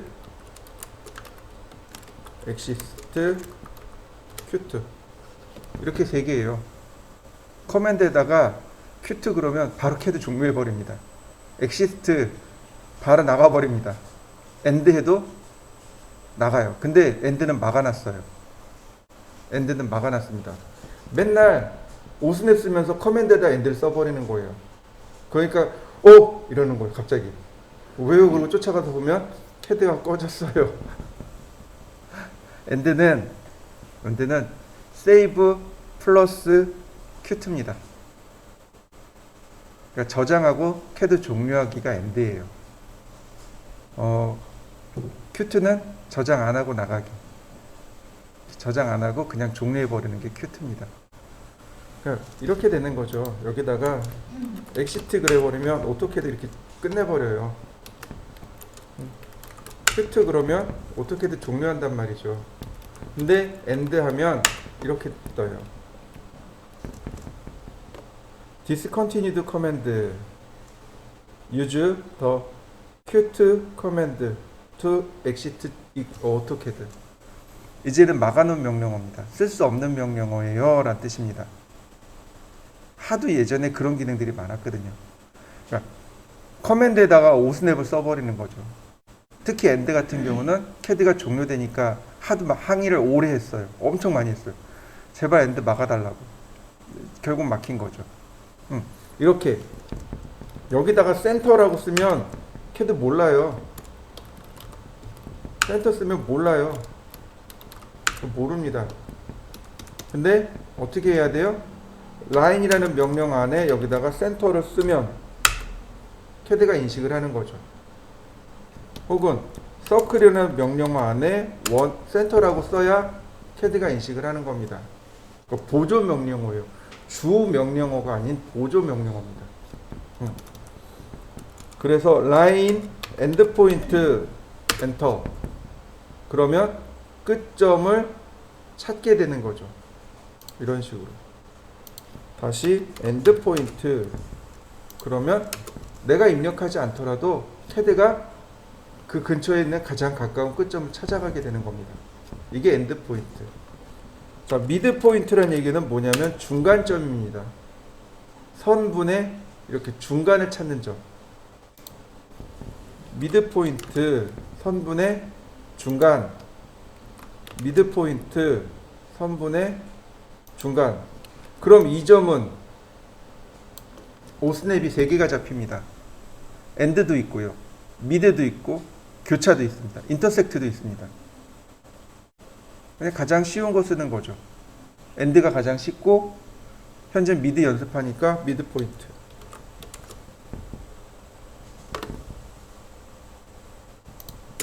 이렇게 되는 거죠. 자, 한번 해보시죠. 엔드 미드는 어려운 거 없어요. 선이 지닌 끝점, 중간점이니까 어려운 건 없을 거예요. 자, 이번엔 원이 지닌 오스냅에 대해서 알아보죠. 원이 지닌 건 3개예요. 원의 중심점, 원의 쿼드란트 4분의 점, 그 다음에 원의 접점 이렇게 3가지겠죠. 자, 이번에는 오른쪽 버튼 이용해 보죠. 서클 아니 시작점인데 이 원의 중심점에서 그리고 싶어요. 이 원의 중심점에서. 그러면 Shift 키 누르고 마우스 오른쪽 버튼. 그러면 바로 여기 센터. 클릭하고 자, 이렇게 여기를 클릭하면 되나요? 안 돼요. 우리가 이제 지능이 너무 높다 보니까 이런 데서 혼동을 하는 거예요. 지금 우리가 하는 건 2D입니다. 3D가 아닌 거죠. 지금 커서가 가리키고 있는 저 영역은 3D의 영역인 거죠. 공간에 대한 개념입니다. 이해되시죠? 우리는 지금 2D죠. 2D라는 얘기 혹은 그러니까 선이라는 개념은 이런 거예요. 점들의 무수히 많은 집합체. 점들이 무수히 많이 찍혀서 선의 모양을 띠는 거고 원의 모양을 띠는 겁니다.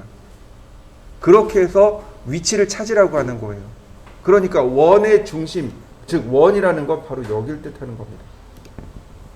이렇게 이 원을 직접적으로 클릭해야지 야 여기를 클릭해서 왜 원의 중심을 못 찾아? 그런 건 지능이 너무 높은 거죠. 못 찾습니다. 그러니까 다이렉트로 원을 이렇게 클릭하셔야 돼요. 클릭. 그러면 원의 중심을 찾아내게 됩니다. 다시 보겠습니다. 원의 중심을 찾는 방법이 하나 또 있어요. 그게 뭐냐면 이렇게 원을 지나쳐 갈 때 중심점이 찾아지는 거 보이시죠?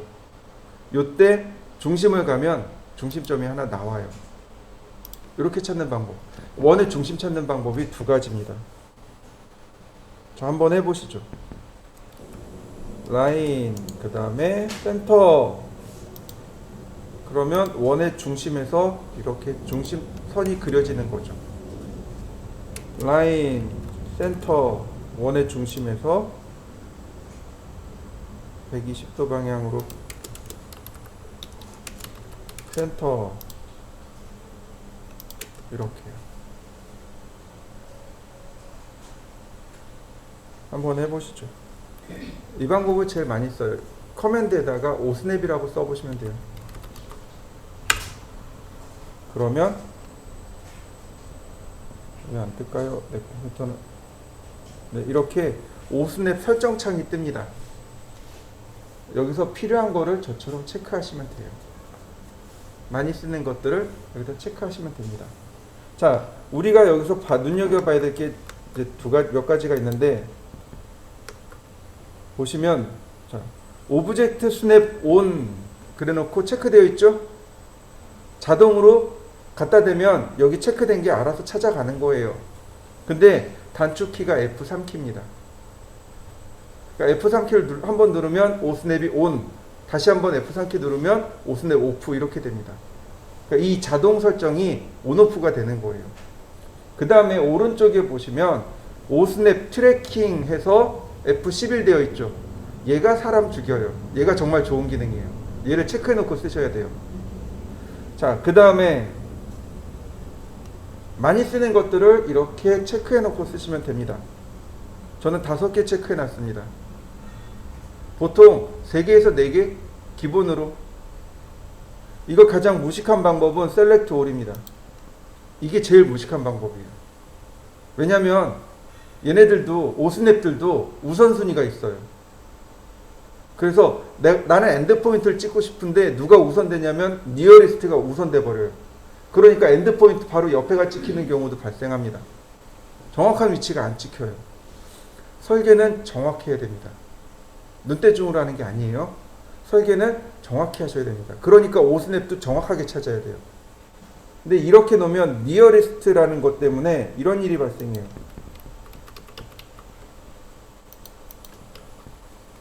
라인 보세요.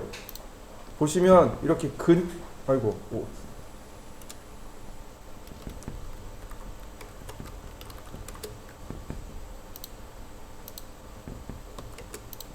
보시면 근처 다 찾아줘. 이렇게 모든 점을 다 찾아줍니다. 그러니까 정확한 위치가 안 나와요. 내가 원하는 위치가 제대로 안 나와요. 이게 제일 바보 같은 짓이에요.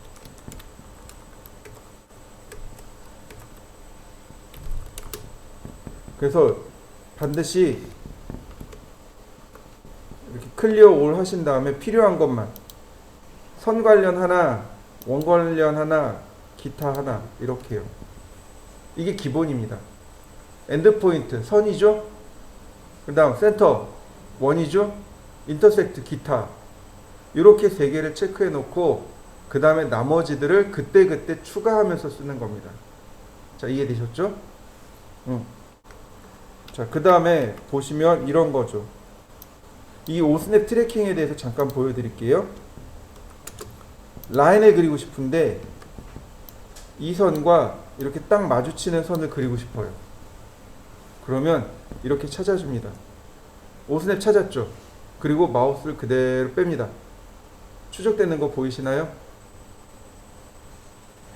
클릭. 좌표 안 써도 돼요. 오스냅을 일단 찾은 다음에 그대로 마우스를 움직여 보세요. 그러면 알아서 찾아줍니다. 한번 해보세요. 그러니까 오스냅 트래킹이 생각보다 많이 요긴해요. 추적을 해주니까. 자, 그 다음에 이제 또 하나 새로운 기능을 알려드릴게요. 화면 하단에 가면 이렇게 생긴 아이콘이 있습니다. 요거 2개가 있을 거예요. 2개가 있을 거예요. 찾으셨나요? 하나는 오쏘라고 하는 거고 하나는 폴라 트래킹이라고 합니다. 이 오쏘라는 것은 얘는 직교좌표라고 합니다. F8키를 누르면 되고요. 라인을 그릴 때 이렇게 수평으로만 그려지게 하는 걸 오쏘라고 합니다. F8키예요. 이게 오쏘 좌표고, 그 다음에 그 오른쪽에 있는 게 트래킹, 폴라 트래킹이라고 합니다. 각도 추적기 F10키예요. 근데 저는 오쏘는 쓰지 말라고 가리키고 있고요. 폴라 트래킹을 쓰라고 알려드리고 있습니다. 대신에 폴라 트래킹을 쓰세요. 왜? 폴라가 무슨 뜻이냐면 극이란 뜻이에요. 극. 쉽게 말하면 각도란 뜻입니다. 그러니까 각도 추적기란 뜻이에요. 자, 눌러보면 이렇게요. 화살표 제가 확대를 해볼까요? 여기 보시면 지금 파랗게 되어 있죠? 온 되어 있는 겁니다. 회색은 오프 되어 있는 거고, 이 파란색은 온 되어 있는 거고요. 그 오른쪽에 화살표 있잖아요. 화살표를 누르면 이렇게 각도가 나옵니다. 그럼 지금 제 컴퓨터는 15도 단위로 추적하게끔 되어 있는 거예요. 자, 예를 들어서 제가 30도를 체크했어요. 지금 보시면 30도에 체크되어 있죠? 그러면 라인을 그릴 때 이렇게요. 0도에 이렇게 선이 나옵니다. 선이 추적이 되는 거예요. 0도 방향을 추적합니다. 그 다음에 3의 배수 30도, 그 다음에 60도, 그 다음에 90도, 120도, 150도, 이렇게 3의 배수로 CAD가 알아서 추적을 해줍니다. 이해되시나요? 네, 이게 폴라 트래킹이에요. 저는 이 방법을 많이 써요. 자, 하나 더 알려드릴게요. 한 변의 길이가 100인 정사각형을 그릴 겁니다. 라인. 자, 영도 방향이죠. 그죠? 그리고 여기다가 아무것도 안 쓰고 100이라고 쓸 겁니다. 숫자만 쓰는 거예요. 이게 무슨 의미냐면 지금 저 커서의 방향으로 선을 100mm 그리세요. 이런 뜻입니다. 이렇게. 커서의 방향으로 선을 100mm 그리세요. 이런 뜻이에요. 우리가 극좌표를 써야 돼요. 골뱅이 선의 길이 오른쪽이 더 크다. 각도 이렇게 써야 되잖아요. 그걸 무시한 겁니다. 이렇게요. 지금 커서가 있는 방향 있죠? 거기로 500mm 선을 그리세요. 이런 뜻이 돼버려요. 이렇게요. 커서의 방향으로 500mm 선을 그리세요. 이런 뜻입니다. 그런데 내가 90도를 이렇게 세팅해놨어요. 90도를 폴라 트래킹으로 이렇게 90도를 찾은 다음 100 그러면 90도 방향으로 100mm 그리세요. 이런 뜻이 돼버리는 거죠. 이건 180도잖아요. 100. 그 다음 클로즈. 제가 좌표 썼나요? 안 썼어요. 그 어려운 극좌표 안 썼어요. 근데 맞췄단 말이죠. 이게 폴라 트래킹을 사용하는 방법입니다. 저도 엄청 많이 써요. 이런 방법. 왜냐면 골뱅이 쓰고 서식 맞춰서 쓰려니까 귀찮거든요. 그러니까 폴라 트래킹으로 각도를 맞추고 그리고 쓰는 거예요. 보세요. 그냥 제가 30도 방향으로 선을 무한정 그리고 싶어요. 그러면 커서로 이렇게 찾습니다. 30도. 그럼 쭉 따라 그리면 선을 무한정 그리는 거죠. 이해되시나요? 한번 해보시죠. 이 하단에 보시면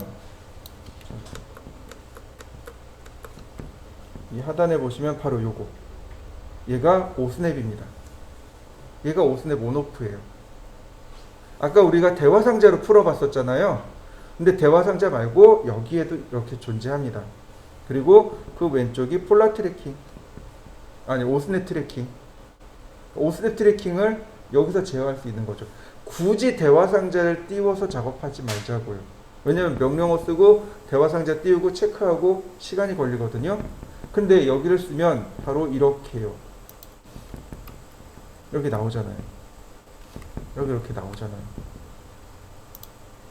여기서 체크해서 그때그때 쓰는 겁니다. 이해되셨나요? 자, 지금 우리가 쿼드란트를 하고 있단 말이에요. 그러면 쿼드란트를 쓰려니 여기서 쿼드란트를 체크해 놓으면 되는 거 아닙니까? 그러면 오스냅의 쿼드란트가 자동으로 찍히게 되는 거죠. 라인. 그러면 이렇게 쿼드란트가 자동으로 이렇게 찍히게 되는 거죠.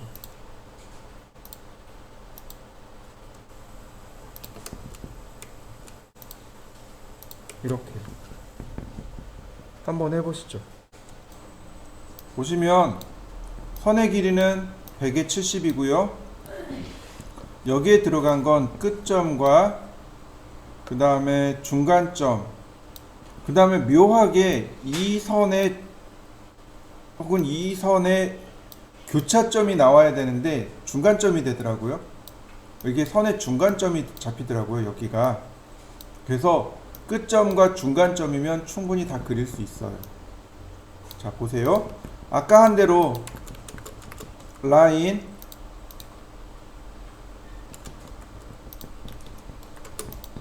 자, 0도 방향으로 100mm, 90도 방향으로 70mm, 180도 방향으로 100mm, 클로즈. 라인, 중간점. 자, 오스냅을 써야 되겠네요. 미드 포인트 체크하고 중간점에서 중간점으로, 그 다음 끝점에서 끝점으로 해서 끝점으로, 다시 끝점에서 끝점으로 해서 끝점까지. 다음 그 다음에 보시면은요, 라인, 여기 끝점에서 여기 교차점입니다. 근데 신기하게 이 선의 중간점이기도 해요. 이렇게 오스냅을 이용해서 이렇게 만드시면 됩니다. 중간점, 중간점, 중간점. 원래는 교차점, 중간점, 교차점이어야 되는데 이렇게 오스냅을 이용해서 금방 그리실 수 있습니다. 한번 해보시죠. 라인, 아니 서클, 접점이란 뜻이에요. 탄젠트는 접점입니다. 그러니까 선이 이렇게 접할 수 있겠죠. 원에 접할 수도 있겠죠. 라인 클릭한 다음에 탄젠트 오스냅, 그러면 이렇게 탄젠트 오스냅이 찾아집니다. 탄젠트 접하다는 뜻이죠. 접하는 부위를 찾아주세요. 이렇게요. 라인, 이번엔 거꾸로 합니다. 탄젠트에서 이렇게, 탄젠트에서 거꾸로 이렇게 나갈 수도 있어요. 다시 볼까요? 탄젠트에서 거꾸로, 이렇게 거꾸로 나갈 수도 있습니다. 한번 해보시죠. 탄젠트를 지정하고 원을 먼저 클릭하고 타겟을 클릭하는 겁니다. 자, 이렇게 해요. 서클, 그냥 원을 이렇게 그립니다. 그러면 이 두 개의 원에 접하는 선이 있겠죠. 자, 라인, 탄젠트에서 클릭하고 탄젠트로 이렇게요.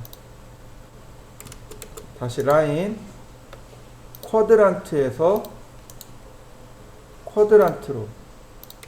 자, 차이점 보이시나요? 위에는 탄젠트고 아래는 쿼드란트예요. 다 비교를 해볼까요? 제가 색상을 바꿔버리죠. 라인, 쿼드란트에서 쿼드란트로. 선의 위치가 달라지는 거 보이시나요? 이 지금 하늘색 선이 쿼드란트, 흰색 선이 탄젠트입니다.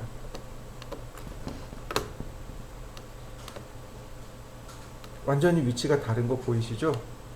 우리 과제물 중에 이런 과제물들이 되게 많아요. 원을 두 개 그리고 서로 연결하는 과제물들이 많아요. 근데 처음 하시는 분들은 많이 실수하세요. 쿼드란트에서 쿼드란트를 연결해 놓는 경우들이 많습니다. 이럴 땐 반드시 어떻게 연결해야 돼요? 탄젠트에서 탄젠트로 연결하셔야 됩니다. 한번 해보세요. 원을 이렇게 그리고 쿼드란트 말고 탄젠트에서 탄젠트로 가는 연습을 한번 해보세요. 혹은 서클, 분명히 이렇게 교차되는 지점들이 나타나겠죠? 이런 교차되는 지점을 찾아라. 이게 바로 인터섹트입니다. 서클, 그리고 인터섹트는 교차되는 지점에 다이렉트로 이렇게 갖다 대면 됩니다. 그러면 이렇게 교차되는 지점에 라인이나 선 등을 이렇게 그려낼 수 있는 거죠. 자, 한번 해보시죠. 어려운 건 아니니까. 인터섹트를 할 때 사용하는 방법입니다. 하나 더 있어요. 방법이 뭐냐면, 이거는 인터섹트 명령어를 오스냅을 써서는 안 되고, 그러니까 설정해 놓고 쓰는 방법은 안 되고 일회성으로 쓰는 겁니다. 서클, 이렇게 일회성으로 인터섹션이라고 하는 오스냅을 선택한 다음 선을 클릭해 줍니다. 그리고 교차되는 선을 클릭하면 이렇게 찾아져요. 다시 볼까요? 라인, 인터섹트, 그리고 교차되는 지점을 클릭합니다. 이 원이 교차하고 할 거고, 그 다음에 갖다 대면 가장 가까운 끝점이 이렇게 찾아지게 됩니다.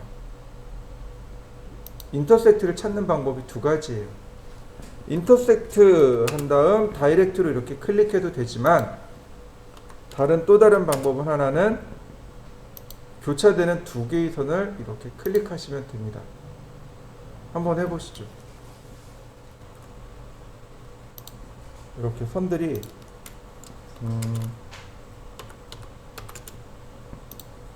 이렇게 교차하지 않을 때가 있어요. 서클, 인터섹트, 이렇게요. 그러면 교차하지 않은데 교차점을 찾아야 될 때가 있습니다. 반드시 나올 거예요. 나중에 선의 모양을 바꿀 때 이런 일들이 종종 발생해요. 다들 굉장히 당황해 하거든요. 근데 사실 요걸 알면 금방 할 수 있어요. 한번 해보시죠. 다시 볼까요? 서클, 인터섹트. 그 다음에 한 번 클릭, 두 번째 클릭. 그러면 돼요. 근데 오스냅으로 설정해 놓은 건 이게 안 돼요. 일회적으로 쓸 때 쓰는 것만 이게 돼요. 오스냅 마지막 명령어인 퍼펜디큘라입니다. 이렇게 사선이 있을 때 퍼펜디큘라로 이렇게 끌고 들어오면 수직선이 이렇게 그려지겠죠? 마찬가지예요. 퍼펜디큘라도 거꾸로도 가능합니다. 이런 식으로 수선의 방향을 끄집어낼 때 쓰는 게 퍼펜디큘라입니다. 퍼펜디큘라, 수직선의 방향을 끄집어낼 때 사용합니다. 자, 한번 해보시죠. 옵셋입니다. 옵셋은 내가 선택한 걸 일정한 거리를 띄워 복사하는 것, 그게 옵셋입니다. 라인, 그 다음 옵셋. 그러면 걔네가 물어봐요. 옵셋 디스턴스, 즉 간격이 얼마입니까? 얼마만큼 띄워서 복사를 할 것입니까? 라고 물어보는 겁니다. 복사할 간격인 거죠. 여기다가 복사할 간격을 입력하시면 됩니다. 50. 그리고 선택한 다음 이렇게 방향 클릭해주면 옵셋이 들어갑니다. 이렇게.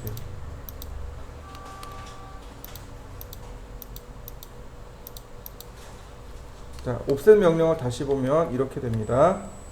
옵셋 간격을 쓰라고 돼 있어요. 20 엔터. 그러면 select object to offset, 즉 복사할 객체를 선택해 주세요 라는 뜻입니다. 그래서 마우스로 클릭하시면 돼요. 클릭하면 그 다음에 물어보는 거 point on side to offset, 복사할 방향을 지정해 주세요 이런 뜻입니다. 그러니까 오른쪽인지 왼쪽인지 지정만 해주시면 돼요. 이렇게 옵셋, 아니 계속, 그 다음에 계속 실행되고 있기 때문에 선택하고 방향을 클릭해 주면 됩니다. 한번 해보시죠.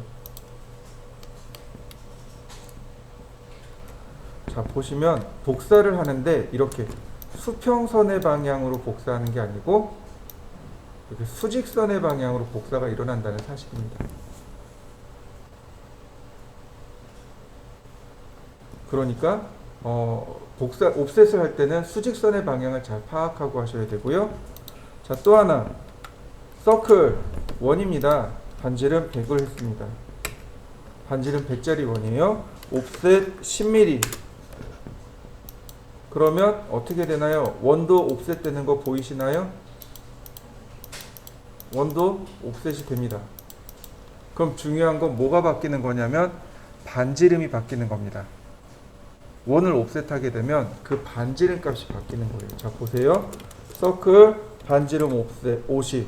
그러면 제가 이렇게 반지름을 넣어보죠. 그러면 반지름 50 맞나요? 옵셋 10mm. 클릭하고 클릭하고. 그러면 자, 반지름이 얘는 얼마예요? 60이 되는 거고 얘는 40이 되는 거고. 이렇게. 선은 옵셋을 하면 지정한 간격이 되는 거예요. 거리가 되는 거고, 원은 반지름 값이 변하게 되는 겁니다. 똑같이 간격이니까 반지름이 바뀌는 겁니다. 지름이 바뀌는 게 아니고 반지름이 바뀌는 거예요. 자, 한번 해보시죠. 자, 옵셋의 경우 옵셋 그런 다음에 크기를 모르면 이렇게 마우스로 두 점을 클릭한 다음 지정하셔도 됩니다. 보세요. 옵셋 그러면 여기 디스턴스, 즉 옵셋 값을 여기다 넣어야 되잖아요. 간혹 우리가 치수를 모를 때도 있어요. 그럴 때는 마우스로 이렇게 두 개의 점을 클릭하면 그 두 점이 거리로 들어갑니다. 그래서 이렇게 값을 넣어줄 수 있어요. 이런 식이 되는 거죠.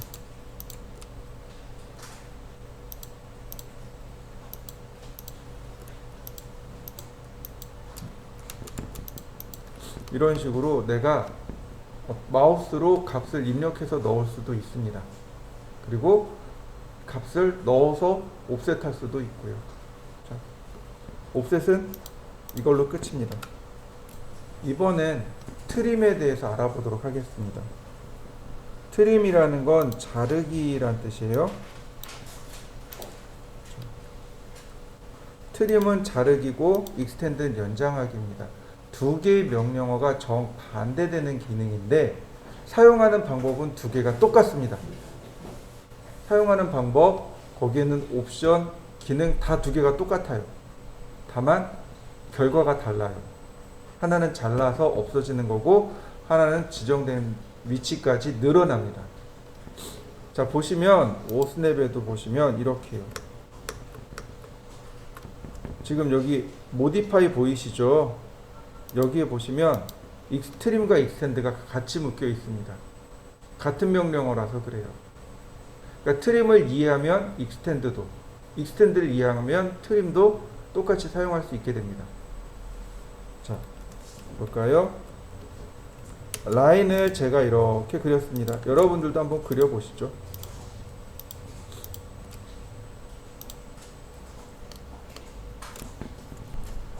내가 원하는 건 여기를 자르고 싶어요. 그러니까 이 선으로부터 여기 있는 선까지 이 부위를 자르고 싶습니다. 이해되시죠? 네, 다시 볼까요? 내가 원하는 건 여기서부터 여기까지 자르길 원해요. 그게 트림인 거죠. 자, 트림도 역시 어순이 바뀌어 있습니다. 어순이 바뀌어 있어요. 그러니까 여기를 여기서부터 여기까지 자르세요. 이게 우리나라 말입니다. 근데 트림은 이렇게 돼요. 여기서부터 여기까지 이 부위를 자르세요. 이게 트림입니다. 되게 뭐 똑같아 보이는데, 그죠? 근데 하다 보면 이해가 될 거예요. 자, 트림. 그러면 제일 먼저 이렇게 물어봅니다. current setting, 현재 설정값, 뭐 등등등 돼 있고, 그 다음에 select cutting edge라고 돼 있습니다. select 선택하다, cutting edge 자르는 엣지 모서리, 자르는 모서리랍니다. 이걸 의역하면 칼날이란 뜻이에요. 칼날이 되는 모서리를 선택해 주세요. 이런 뜻입니다. 이렇게 보시면 돼요. 여기 이제 예를 들어서 우리가 대파를 자른다든지 뭐 가래떡을 자른다든지 생각하시면 돼요. 그러면 토막을 내요. 이렇게 토막을 내죠. 칼로 이렇게 딱 토막을 내는 순간 거기가 칼날이 되는 거죠. 이 칼날 모서리가 되는 거예요. 캐드에서는 칼이 없어요. 여기서는 칼이 없습니다. 칼의 개념이 없어요. 그러니까 선이나 원이 칼의 역할을 대신하는 겁니다.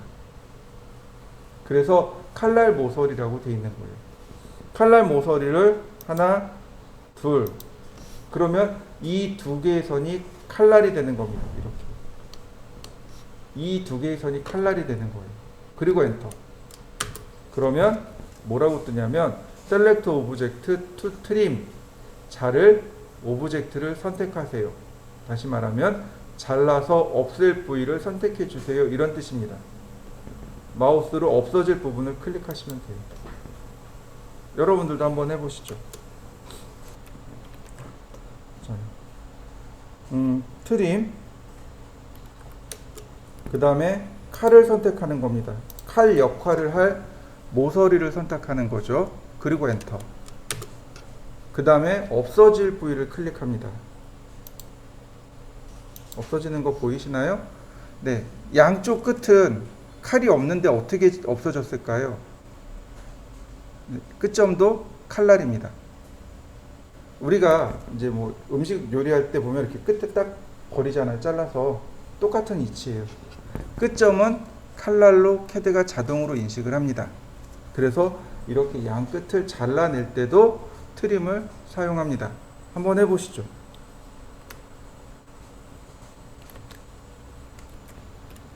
트림, 칼날을 선택하고 엔터. 그 다음에 잘랐어요. 그럼 여기는 잘라질까요? 아니요, 안 잘려요. 왜 안 잘릴까요? 이유는 단순해요. 트림이라는 명령어는 잘라서 버리고 일부는 남기고, 내가 선택한 건 잘라서 버리고 그 외에 나머지는 남겨야 돼요. 근데 얘를 잘라서 버리면 남길 게 있나요? 없어요.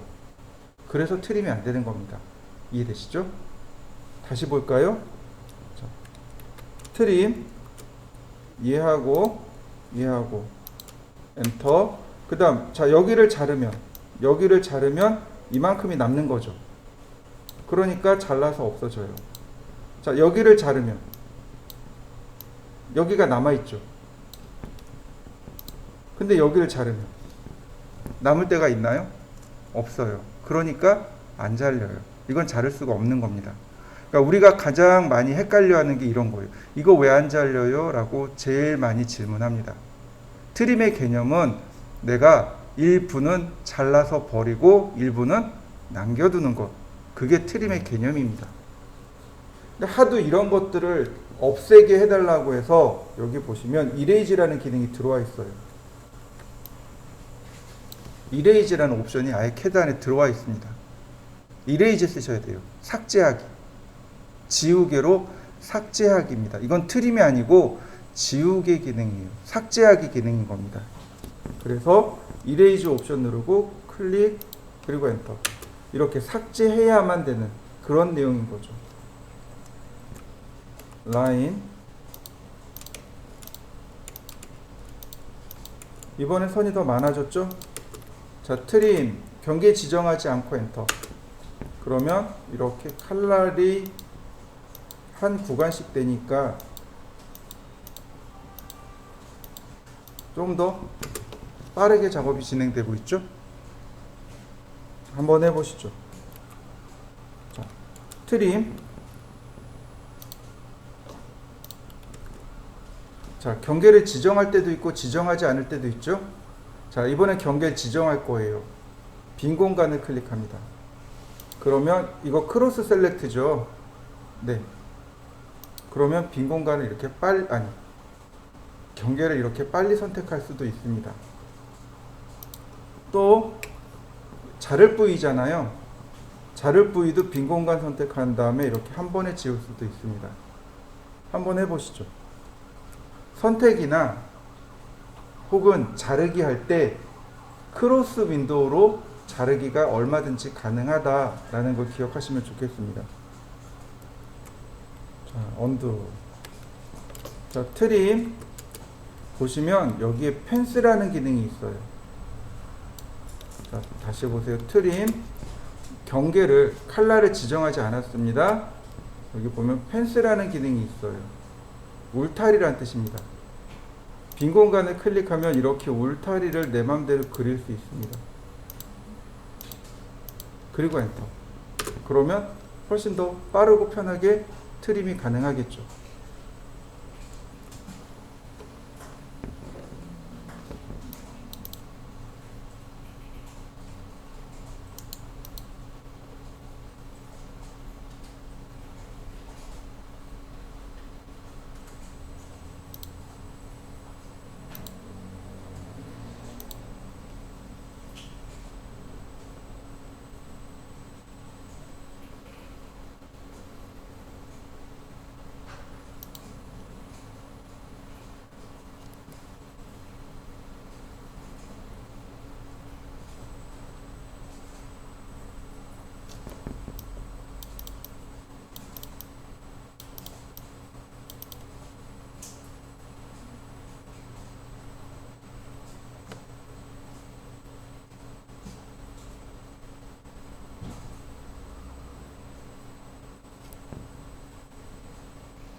자, 다시 보겠습니다.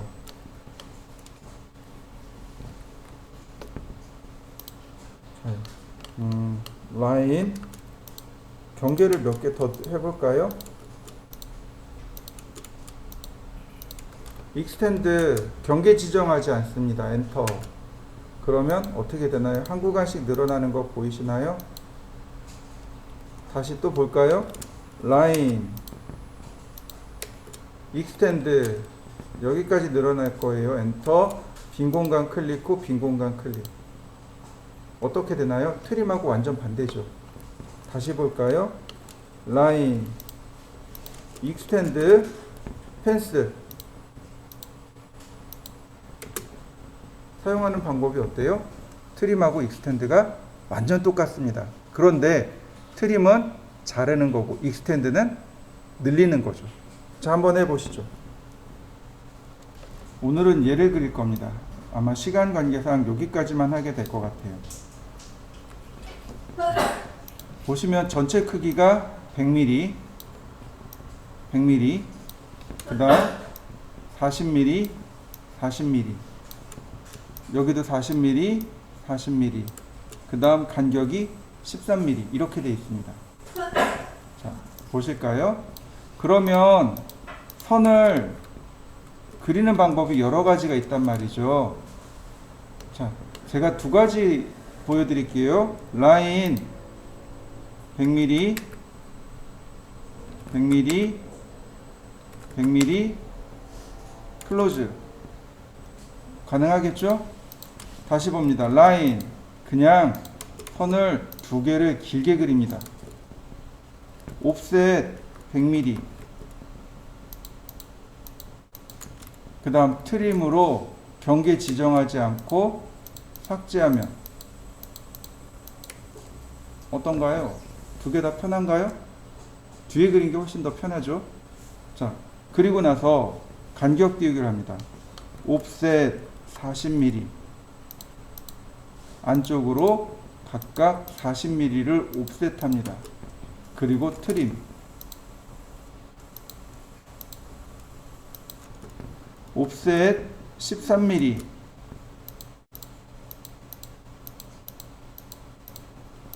조그만 사각형 안쪽으로 다 13mm씩 옵셋하는 거예요.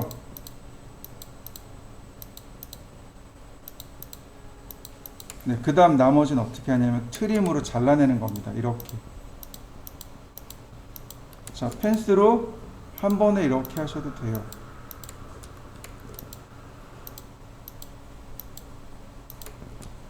혹은 이렇게 클로즈로 이렇게 하셔도 됩니다.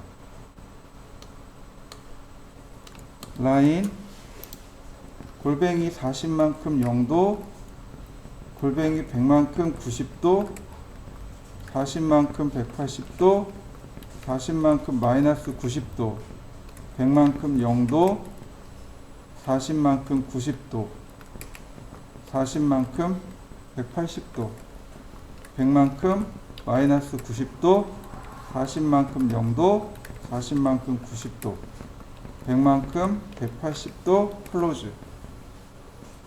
바로 이거죠. 여기서 작업하나 혹은 우리가 이렇게 작업하나 둘 다 똑같습니다.